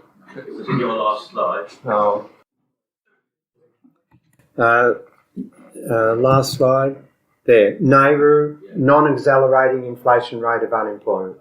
It's a neoliberal construct to say that there's a natural rate of unemployment, and that if you try to drive the unemployment rate below that, you'll get accelerating inflation. And the problem with the NAIRU concept is it's incredibly flaky and it's unobservable. And so in terms of how you operationalise that in policy, you have to model it and estimate it statistically. And the problem, I'm an econometrician. It's been, one of the things. And I say to students that you give me a set of data and you tell me what you want it to produce, and I'll use the best techniques in the world and I can produce exactly what you want. And because you can fudge any of it. And the NAIRU becomes a political construct. So during the worst parts of the crisis, the European Commission, prior to the crisis, had Spain's NAIRU estimated around 9%. Which meant that if the government tried to drive the unemployment rate below 9%, there'd be inflation. Well, about a year later, as the crisis was hitting, they produced a document where the Nauru suddenly had risen to 24%. And allegedly the Nauru was driven by structural factors, not demand factors, and it's too technical to go into here. All right. But the point is, it's an ideological weapon, and it's meaningless. But the point about that is that it's an expression of the neoliberal agenda that has. So the Keynesian period used had unemployment was a policy target. Social Democratic era wanted low unemployment. It was a policy target. Whereas in the neoliberal era, unemployment has become a policy tool to manipulate up and down to control inflation. And the devastating costs of doing that are massive. I'm sorry, unrelated, but my other question is, when you were talking about the misunderstanding of people not getting it, but you actually referred to Dennis Ely as a liar. I'm just wondering whether it's not helpful to call people on the Labour left liars rather than that they misunderstood. No. And can we not say that of Dennis Ely too? You can say what you want. Yes. My belief is that he deliberately, that particular era, they deliberately manipulated the facts and the truth because they wanted to depoliticise their austerity. They had a huge problem with the trade unions at the time of the social contract. It was very fragile, and they needed the trade unions to stay politically aligned. And I think that they deliberately manipulated the truth. Yeah. If that's a lie, I'm not sure. But you're prepared to concede that John McDonnell just doesn't understand? I won't make any comments on whether he does or he doesn't. I'll only make comments on the outcomes of their decisions. I don't know whether he understands it or not. This is to do with something I'm thinking about private credit creation by the private banks as opposed to obviously central banks who create money which doesn't need to be paid back. Now, I'm wondering,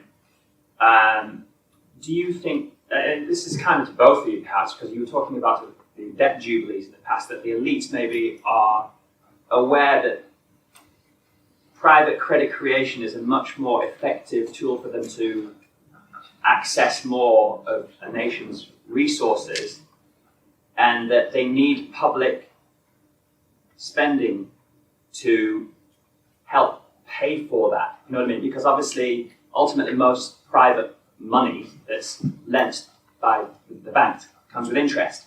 The interest has to come from somewhere, therefore you need your fiscal deficits to effectively pay for that interest, because the rich effectively are rentiering from the poor and what their sort of meager salaries.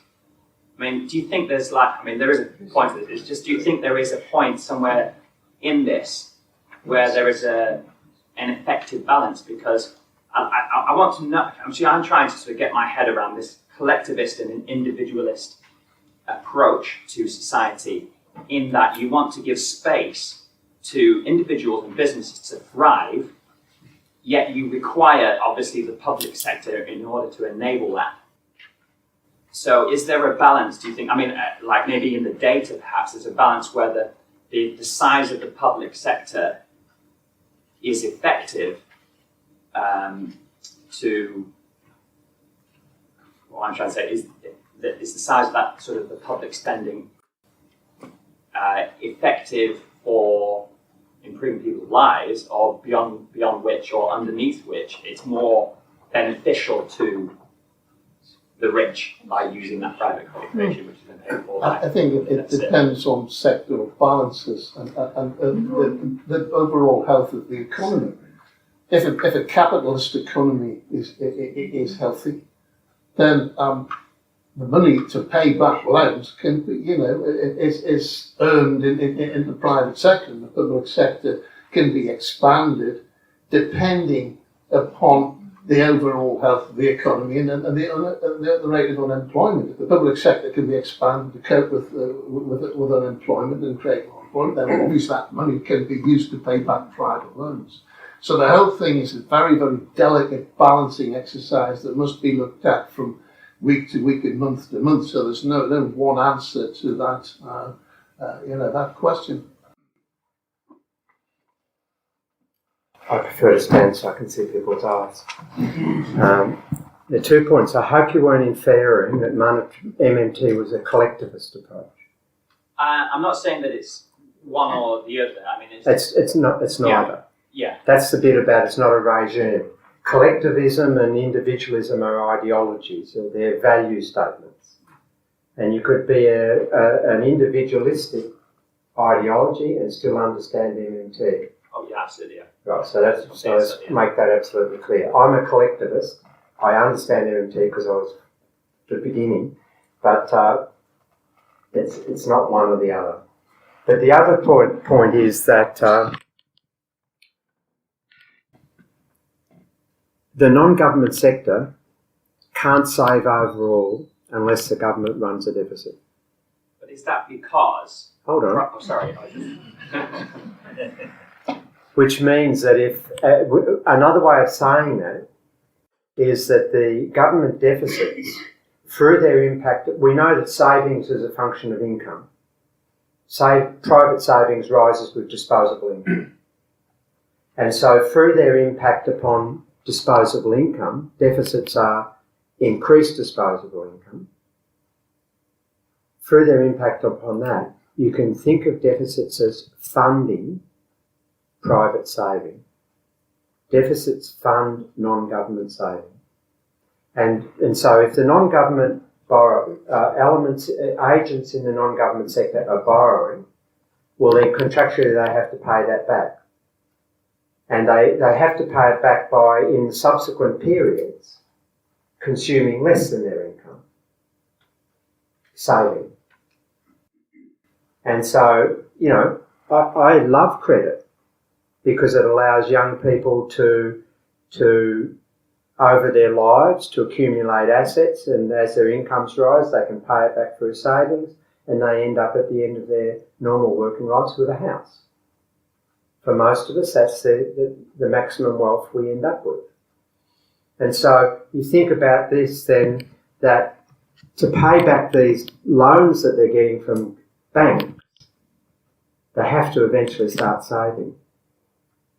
And the only way they can save overall is if the government funds that saving through income growth through deficits. And if the government tries to then run surpluses squeeze the non-government sector for liquidity, because surpluses mean that you're taking more out of the economy than you're putting in. Now that means that where does the non-government sector, and these are flows each period. So in period 2, if the government starts running a surplus, well then in period 2, the non-government sector has a liquidity problem, because where does it get the cash to pay that surplus? Because that means that there's less coming in from the government than the non-government sector's got to give back to the government. So the non-government sector then has a shortage. How do they fund that shortage? They have to run down their prior wealth. They have to sell assets that they've previously built up or run, which could include savings. So when a government says surpluses are virtuous, what they really should say, if they're telling the truth, is we're systematically undermining non-government sector wealth, and if we're not issuing new debt, we're systematically undermining non-government income flows. That's the point. That's right. And one last point is that the idea that the government funding that the private sector is dependent upon in the way Bill described is anathema to a very old ideology of privatism. The idea, the veil of the bar myth, the idea that all wealth is created privately, the myth that savings being the cushion for the private. I agree with the things that you've all said. That wasn't my sort of point. It was more that I'm trying, because it's your positive money go on about sort of the power of private banks and the effect that it has on wealth accumulation. real wealth, like real asset accumulation. And I'm trying to understand what proportion of fiscal deficits effectively go towards paying for the interest that private banks charge. I mean, maybe I'm just getting it sort of upside down, but it's just, I'm trying to get it right in my head, I mean, with all due respect, it's not really a relevant question. Oh, right. Because you're not going to ever be able to answer it in any technical way. Varies. You have to do, the understanding is that if the non-government sector is accumulating debt, then the only way they can sustain that debt is if they've got income growth to fund the interest payments on that debt, and the only way they can get that is through government funding that. That's the general point. The specifics. That's more policy. Well, the specifics depend on how much debt there is, what the interest rates are, all of that, what the terms of the debts are, the maturity, what the conditions of the debt are. It's sort of getting too detailed for the macro level. I mean, the thing about positive money is that if that they have this sort of real problem with private banks, whereas I don't really have the problem with private banks. I like my credit card. But what I have is a problem of governments allowing private banks to become casinos. And if private banks were forced to have all of their assets on their balance sheet rather than being able to bundle them up in securitized packages and then flog them off to anyone they can find, then we'd have a totally different system. Because then the banks would have to make very careful appraisal as to who they lent money to and how much and when. And so my problem with the banking system is that it's a lax regulation that we've allowed it.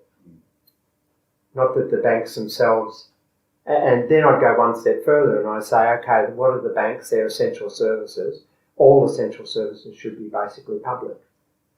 Because, what? Nationalised. Yeah, so I mean, I would still allow banks to have, I want my credit card, thanks very much, because I'm wandering around Europe without any currency in my pocket other than credit cards. Very convenient. Thank you for that. Thank you. Yeah, I've got a question about our approach in trying to persuade people and bring them on board with the ideas of MMT, which once we're able to do that, we can perhaps affect political change. It's a necessary thing we have to do first.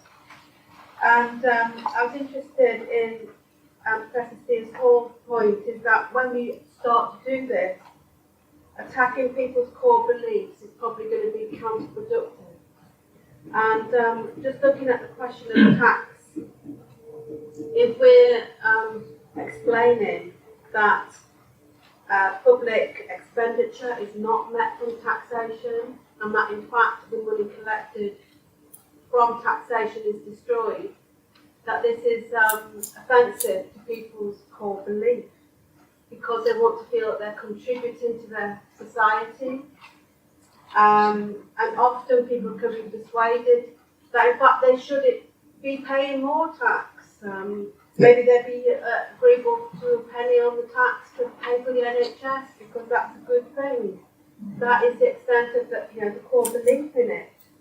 And they're very angry at perhaps giants like Google or Amazon not paying their fair rate of tax. So if we're going to sort of explain to them that the tax is not used in this way,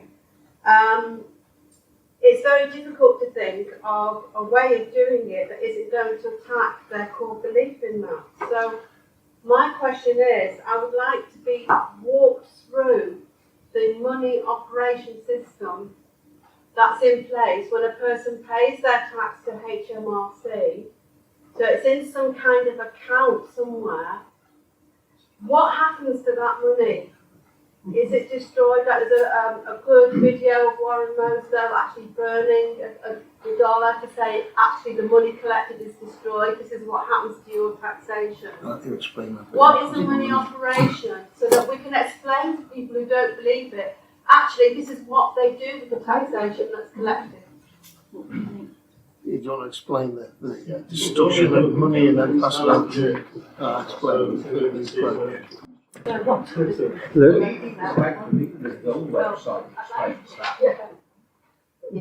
The specifics vary in different countries, but the specifics I don't think are germane to the problem. I think, so one of the things George Lakoff says is you never privilege the lie.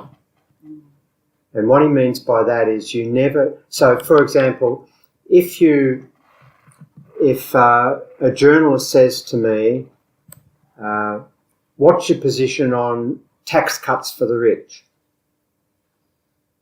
If I start talking about tax and specifics, I'm privileging the lie. The lie is that the tax cuts somehow fund government spending. So the appropriate thing for me is to reframe that question and say, I believe in first-class public infrastructure, good public health and good public services. And I force the interviewer then to come on to my framing and language. And so if you've got a problem with a person who thinks that their contribution to society is that they pay taxes, well then I'd reframe that and I'd start praising their work, their contribution to society through their job and their skill and those sort of things. Because you're then not privileging the lie, you're reframing it to talk about things that matter, not getting embroiled in the circularity and the logic of the neoliberals. That's the problem. As soon as you start trying to go in deep down into where your taxes go and what accounts they go into, you're just talking about the lie. Yeah, you're talking about the details of the lie, which again I agree with you is counterproductive. And I think the way to think about this is that we are attacking core beliefs, but it's how we do it and how we need a gentler approach. We can't expect core beliefs. They don't go back to the 1970s. You're looking at, Jean Calvin's distinction between the non-deserving and the deserving poor. The answer you get to the Greek crisis is they deserve it. They won't pay their taxes, they're corrupt, they're lazy, Club Med, the AFD call them. And this is, this recurring Calvinist belief. So what you do with that core belief is, as Bill says, you start praising them, saying, yes, your taxes are useful. You can go into details about how they can control inflation, how they can create more fiscal space. The details probably aren't that important, but as long as they keep believing that their contribution to society to paying their taxes is a good one, that they are agents and that they are benevolent, that they are charitable and that they are good citizens by doing it, then you will get a positive response. If you just say that the government's doing everything and you don't need to worry, well, that's anathema to the ungovernable people of Britain. It's anathema. They won't have it.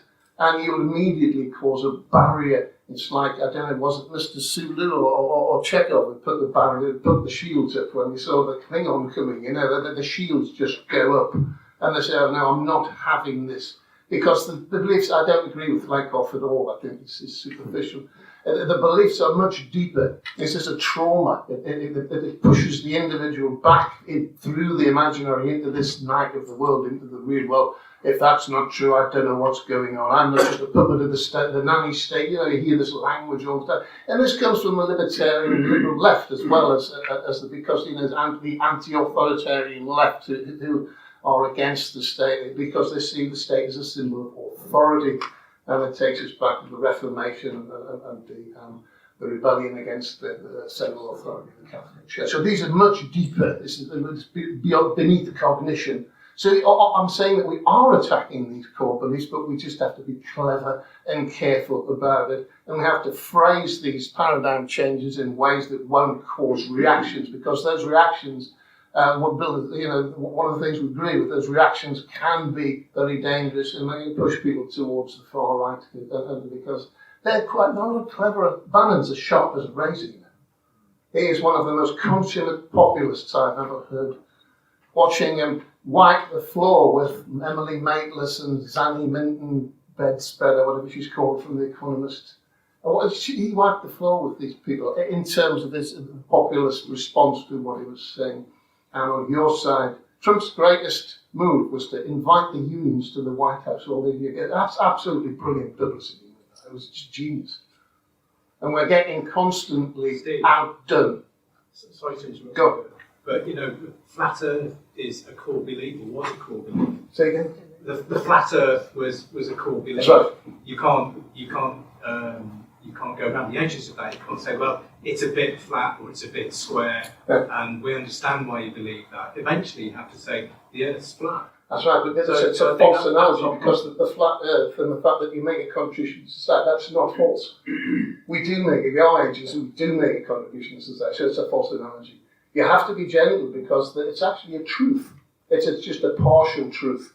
And we're moving people from one partial truth through partial truths to a more holistic truth. And that's the trick.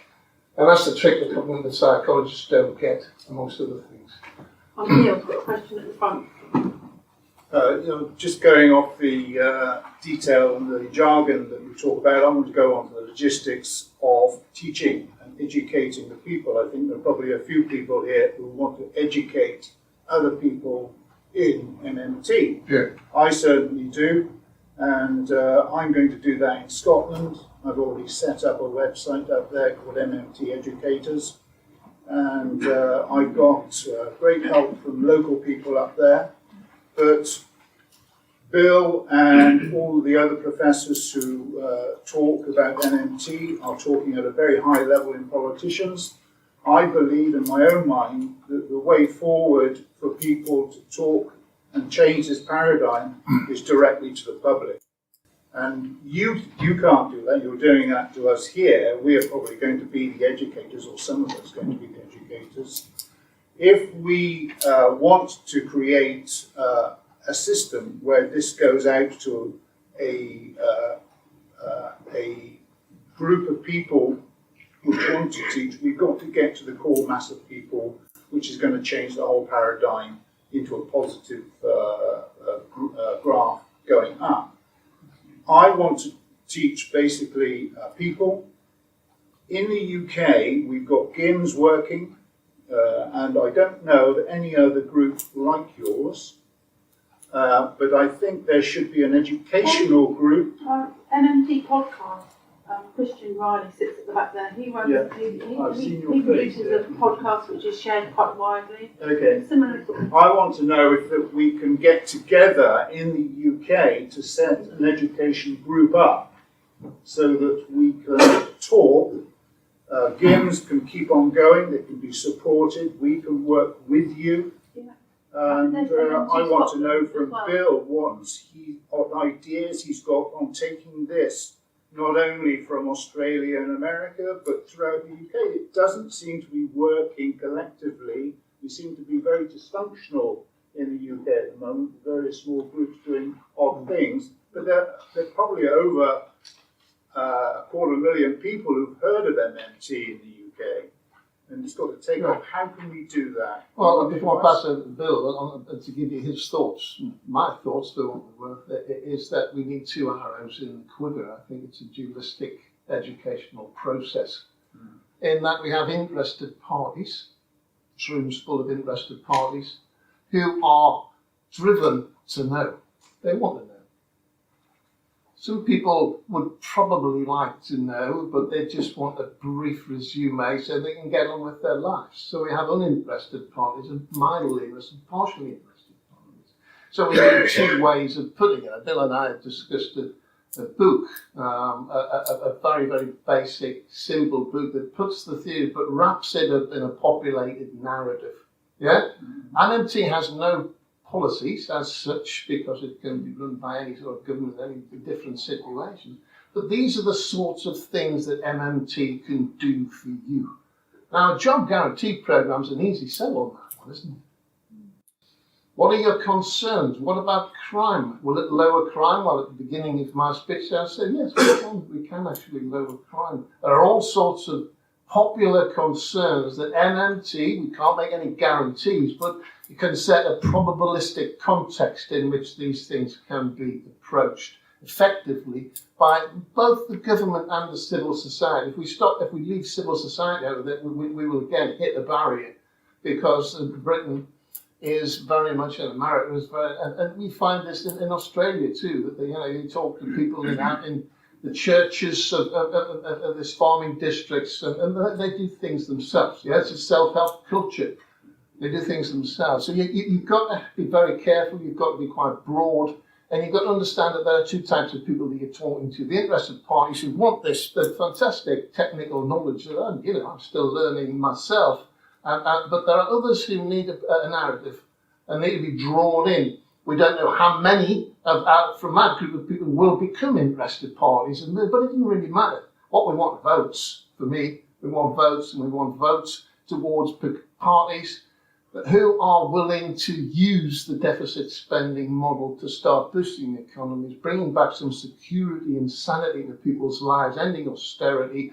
Again, end of austerity is how can the Labour Party sell the end of austerity with a fiscal credibility rule? It's nonsense. Yeah. Can I just go back quickly on? Oh, Bill, do you want to say something on that? Yeah. I mean, there's several points. One of the problems in the UK is you don't have any academic leadership yet. And we've got groups all around the world now. In Italy, big support groups. Spain, Finland, Germany, Japan's huge, America, Australia. We've got activist groups now in Melbourne, Sydney, Brisbane, Adelaide. And there's one forming in New Zealand. There's one in Singapore now. So that's the activist groups have all been forming, and I do my best to try to. And Ireland, we've got a group in Ireland. I was in Dublin last week. I do my best to put them in touch with each other, and I've just put Gims in touch with the group I spoke to in Dublin last weekend, and so that's happening. As I said in this talk, that I'm also increasingly now doing workshops for the top end of town. Now, you might find that abhorrent, but they've got the Prime Minister's phone number. Huh? Of course they are. Yes. They're the influencers. I hate that term, but that's what they are. And so I'm getting them on side, because, and I don't want them. I want to legislate them out of business. But the point is that if you're going to have paradigm shift, you've got to have broad movement. And they are very broad relative to people in this room. They diversify the voice. They say it in a different way, and they do it in a different way, but they're saying that it's, from my perspective, it's the same agenda. Yeah. The other two things that I can say is that we're creating a thing called MMT Ed. And that's now a formal corporate structure that I'm the boss of. And MMT Ed's trying to raise money at the moment. We've only got about 60 grand in the US, but we need a bit more than that. An MMT Ed. Tomorrow is going to be an MMT Ed. Is that with Warren? Is it? No, it's with me. Warren's retired, allegedly. MMT Ed, our first event's tomorrow in London, a masterclass where we're just going to be teaching. And no politics, in as much as you can differentiate them. But MMT Ed is going to create an online capacity, teaching modules based upon the textbook we've produced. We've now got a textbook. Yeah? Well, that's pedagogy. So that I'm doing that. The other thing I can say is that we're about to launch a movement called Just 2030. Just is just, urgent, sustainable transformation. It's the only climate change group that will be MMT pure. So we're not going to, the Green New Deal in Britain and Europe is run by people who think you've got to tax the rich to fund it. So you've already privileged the lied. Sorry, I like George Lakoff. Sorry, I've just enough of you. I know, you went to sleep, that's fine. I insulted you. No, I just don't.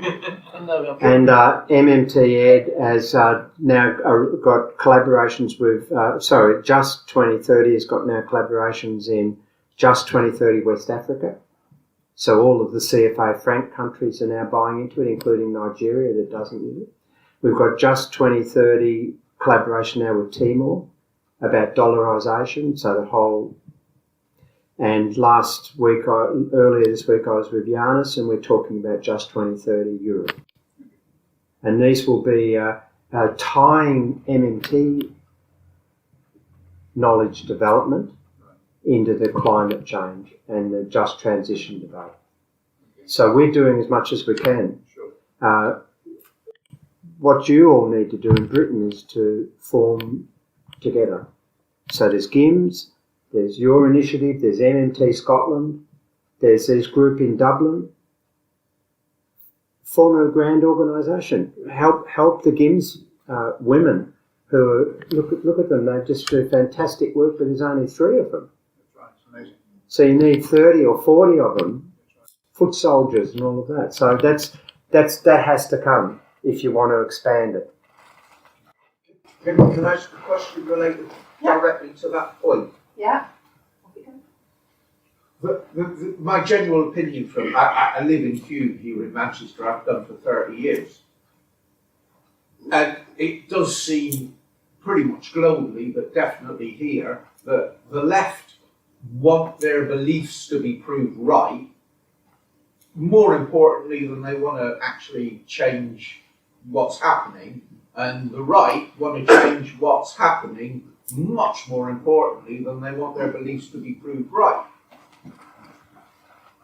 Surely if you want to affect change, you just, in Manchester, in Kew, you just go, don't shop in Asda. They're the worst. You're funding the disaster. Anything other than that isn't as bad.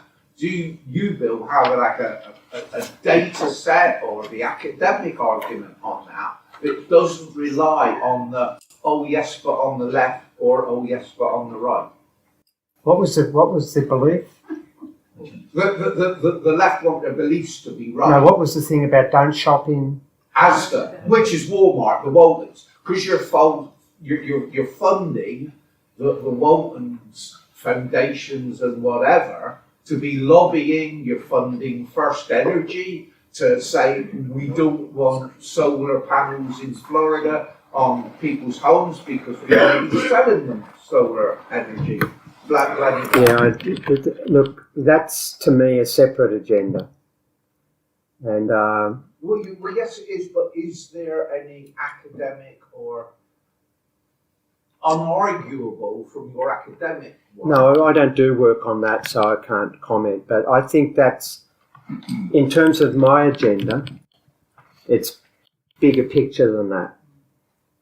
But I can't teach my neighbour the bigger picture. Yes, yes, I want them to change. No, yes, you can. You can join up with GIMS and this gentleman and MMT Scotland, become a foot soldier and learn it better yourself. Attend these seminars. Oh, I have Yeah. been since BCS. So if you've understood what I've said over the last several years I've been coming to Britain to help GIMS, then you're more educated than a PhD in mainstream economics.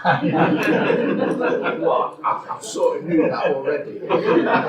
Congratulations. And so, you know, I grew up in a model where my parents were very poor and manual workers, my father, and he was one of the most well-read men in the world because of Workers' Educational Association. So he used to go after working all day and study and learn Latin and all that stuff. The very reason was that I had it thrown back at me, and I put on that, I think it was on the GIMS thread itself, that I've had it thrown back at me, and then I had it just really bluntly, I've got no money, economics doesn't matter to me because it's about money. Yeah. And that's so broad, and the echo chamber that probably most of us in here sort of wrap around in, never have that thrown at us. Yeah, I mean, the problem is in how you frame the debate. Now, I'm not an expert in that, but that's what we've got to develop, expertise in those sort of expertise in those sort of questions. So if you've got someone that resistant to learning, then you've got to work. Everybody wants to learn in different ways, and you've got to work out the best way in which people learn. But that's a separate issue. Yeah. And just to reinforce that, I can understand your question first now. I think I do. That the approach to your neighbour is with a popular narrative, a populated narrative, which talks about the potential consequences. And the left needs to really start reflecting and learn. It's been on the moral high ground for too long. But Brecht warned of this a long time ago, when he rightly reflected the problem with the left in 1920s is that, really, the left should want the people to elect a new government, but the left really wants the government to elect a new people. And that, no one is more pithy than Brecht on these issues. And recognize this problem that we should stop moralizing, we should stop belittling people, and we should create a popular narrative to wrap around the tremendous technical system of thought that MMT is, so that we can start broaden it and attract people into the movement. I'll belittle anybody who funds the Heritage Foundation. Well, that's a separate. Do you have one more issue. question? Because I think we're getting close to the end. The gentleman at the back in the green. It's just a question on the growth and the influence of MMT, and whether you've considered educating within the trade unions. They have large educational bodies, but one of the areas where I think it's changing in the trade union movement, development of the new trade unions, I call them, the United Policies, various work that they've developed more trade union attitude to trade unionism by going out and doing it, as opposed to the more kind of mainstream trade union for the establishment, essentially, for a lot of work. And I'm one of the members of a new trade union. We've got a place on the General Federation of Trade Unions, which is different to the TUC, which does an awful lot of educational work. And I'm just wondering whether you've thought about approaching them to do education for stewards. Well, in Australia, I do workshops for trade unions, and that's a fairly difficult terrain to operate on. Because in 1975 trade unions were about 55% of the workforce coverage. They're down around 13% now. So we talk about trade, and that's worldwide. I mean, decline of trade unions. So you're talking to a much smaller group now. And the other thing within the trade union movement, there's quite a lot of diversity. And we were talking about this morning and had a disagreement. In Australia, we've got the Australia Workers' Union. They're a very old union and they're very influential, but they're really right-wing. And in the Australian context, I'm seen as being, don't go near it. So, whereas I've got really great relationships and I do a lot of work with the United Firefighters Union and the teachers' unions and the miscellaneous workers' union, the cleaners and all of that. So it's not the unions aren't a homogenous group themselves. They're not, the Australian Workers' Union are as conservative on social policy as you can imagine. Anti-abortion, all of that stuff. So they're very difficult for a person like me to talk to. But in general, I do have very good relations with the unions. The Trades Hall are going to come in on Just 2030. And the Victorian Trades Hall. All progressive things come from Victoria in Australia, but not New South Wales, even though I live in New South Wales. It's old colonial rivalry. But the union movement is not homogenous, it's in decline, and so it's quite a difficult terrain to work in. But yeah, I do it. Now, where the GIMS has relationships here with the trade unions, that's for them to work on. Well, the mild disagreement Bill and I had was over, how to talk to the forces of conservatism before us, embodied before us, and I told anyone, me, I have no pride in that sort of thing. And the serious point I want to make is that so many sociological studies in the 60s and 70s, that the best way, for instance, racism was a huge problem in this country in the 60s, 70s, still is a problem. Racism, but I think we've got it a bit better since the 1960s and 70s. The colour bar's gone, Race Relations Act, we've made some progress.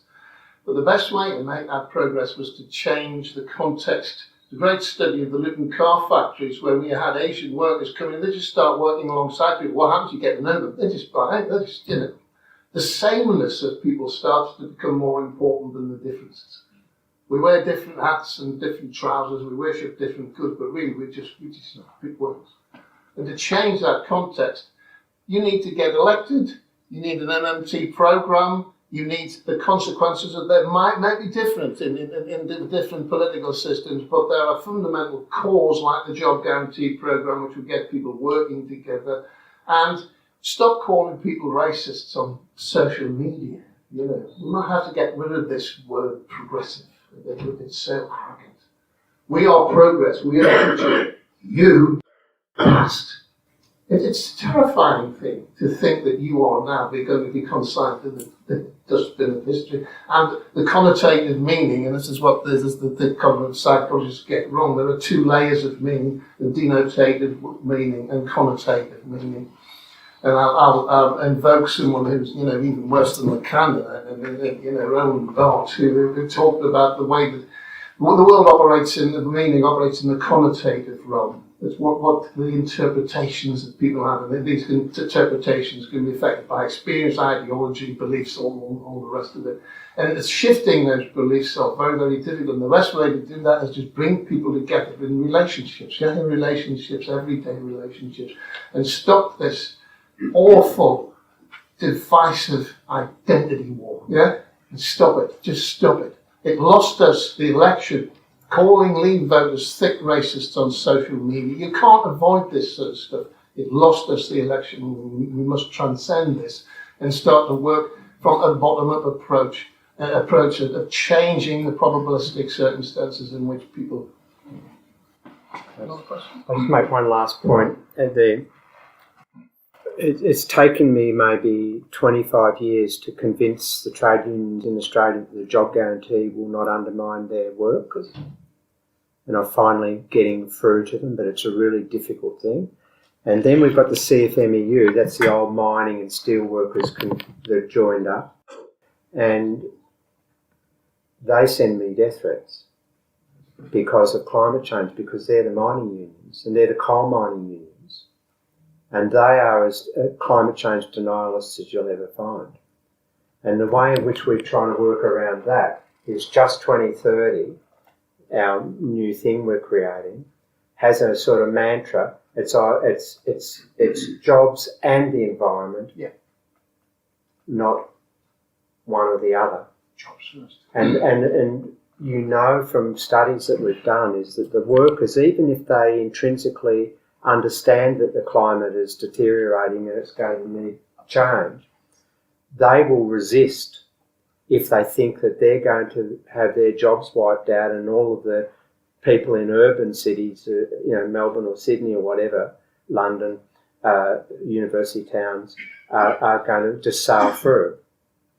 And so a carefully constructed way of dealing with the climate problem with unions like the CFMEU is to come up with solutions to the jobs and the dislocation and make sure, the standard problem of the Greens, and this is a worldwide problem, is that they go into communities that are going to be devastated by stopping coal mining in Australia, and they say, stop coal mining, and then they go back to Sydney. No idea what the alternative jobs are. Whereas what we've got to do is go in there and say, and if we stop coal mining, those people won't be able to pay their mortgages, their kids will fail to go to school, their houses' value will collapse. It just has to be an equitable transition, and it has to be discussed in terms of we're all in this together, and we will make sure that you can not lose the things that are valuable to you, even though we're taking your jobs off you and we've got to give you new jobs. Absolutely, and that perfectly embodies the point I was making in my speech. You talk about the jobs first. You don't even have to alter the green programme. You don't have to change anything. You just have to change the order in which you approach people. The Green Party's terrible failing, as Bill argues, is to go in and talk about the future. They sound almost, some of them, like Italian futurists from the early 20th century, talking about the future. People are going to be consigned to the dustbin of history, population control, give up your job, with no idea about what people are going to do for a living when the green programme comes in. So the job guarantee programme fills that gap. So we start with the jobs, then we talk about the ecology. Look, you're going to be all right, now let's change the ecology. Yeah? It's simple. It's so fucking simple that really the left should be getting this by now, but it's not.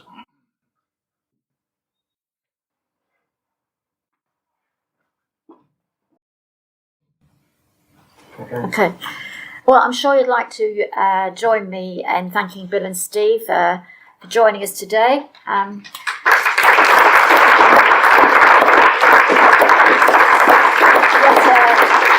Yet another fascinating, informative and provoking presentation. I have to say I never go away from any of these presentations without having something to think about when I leave.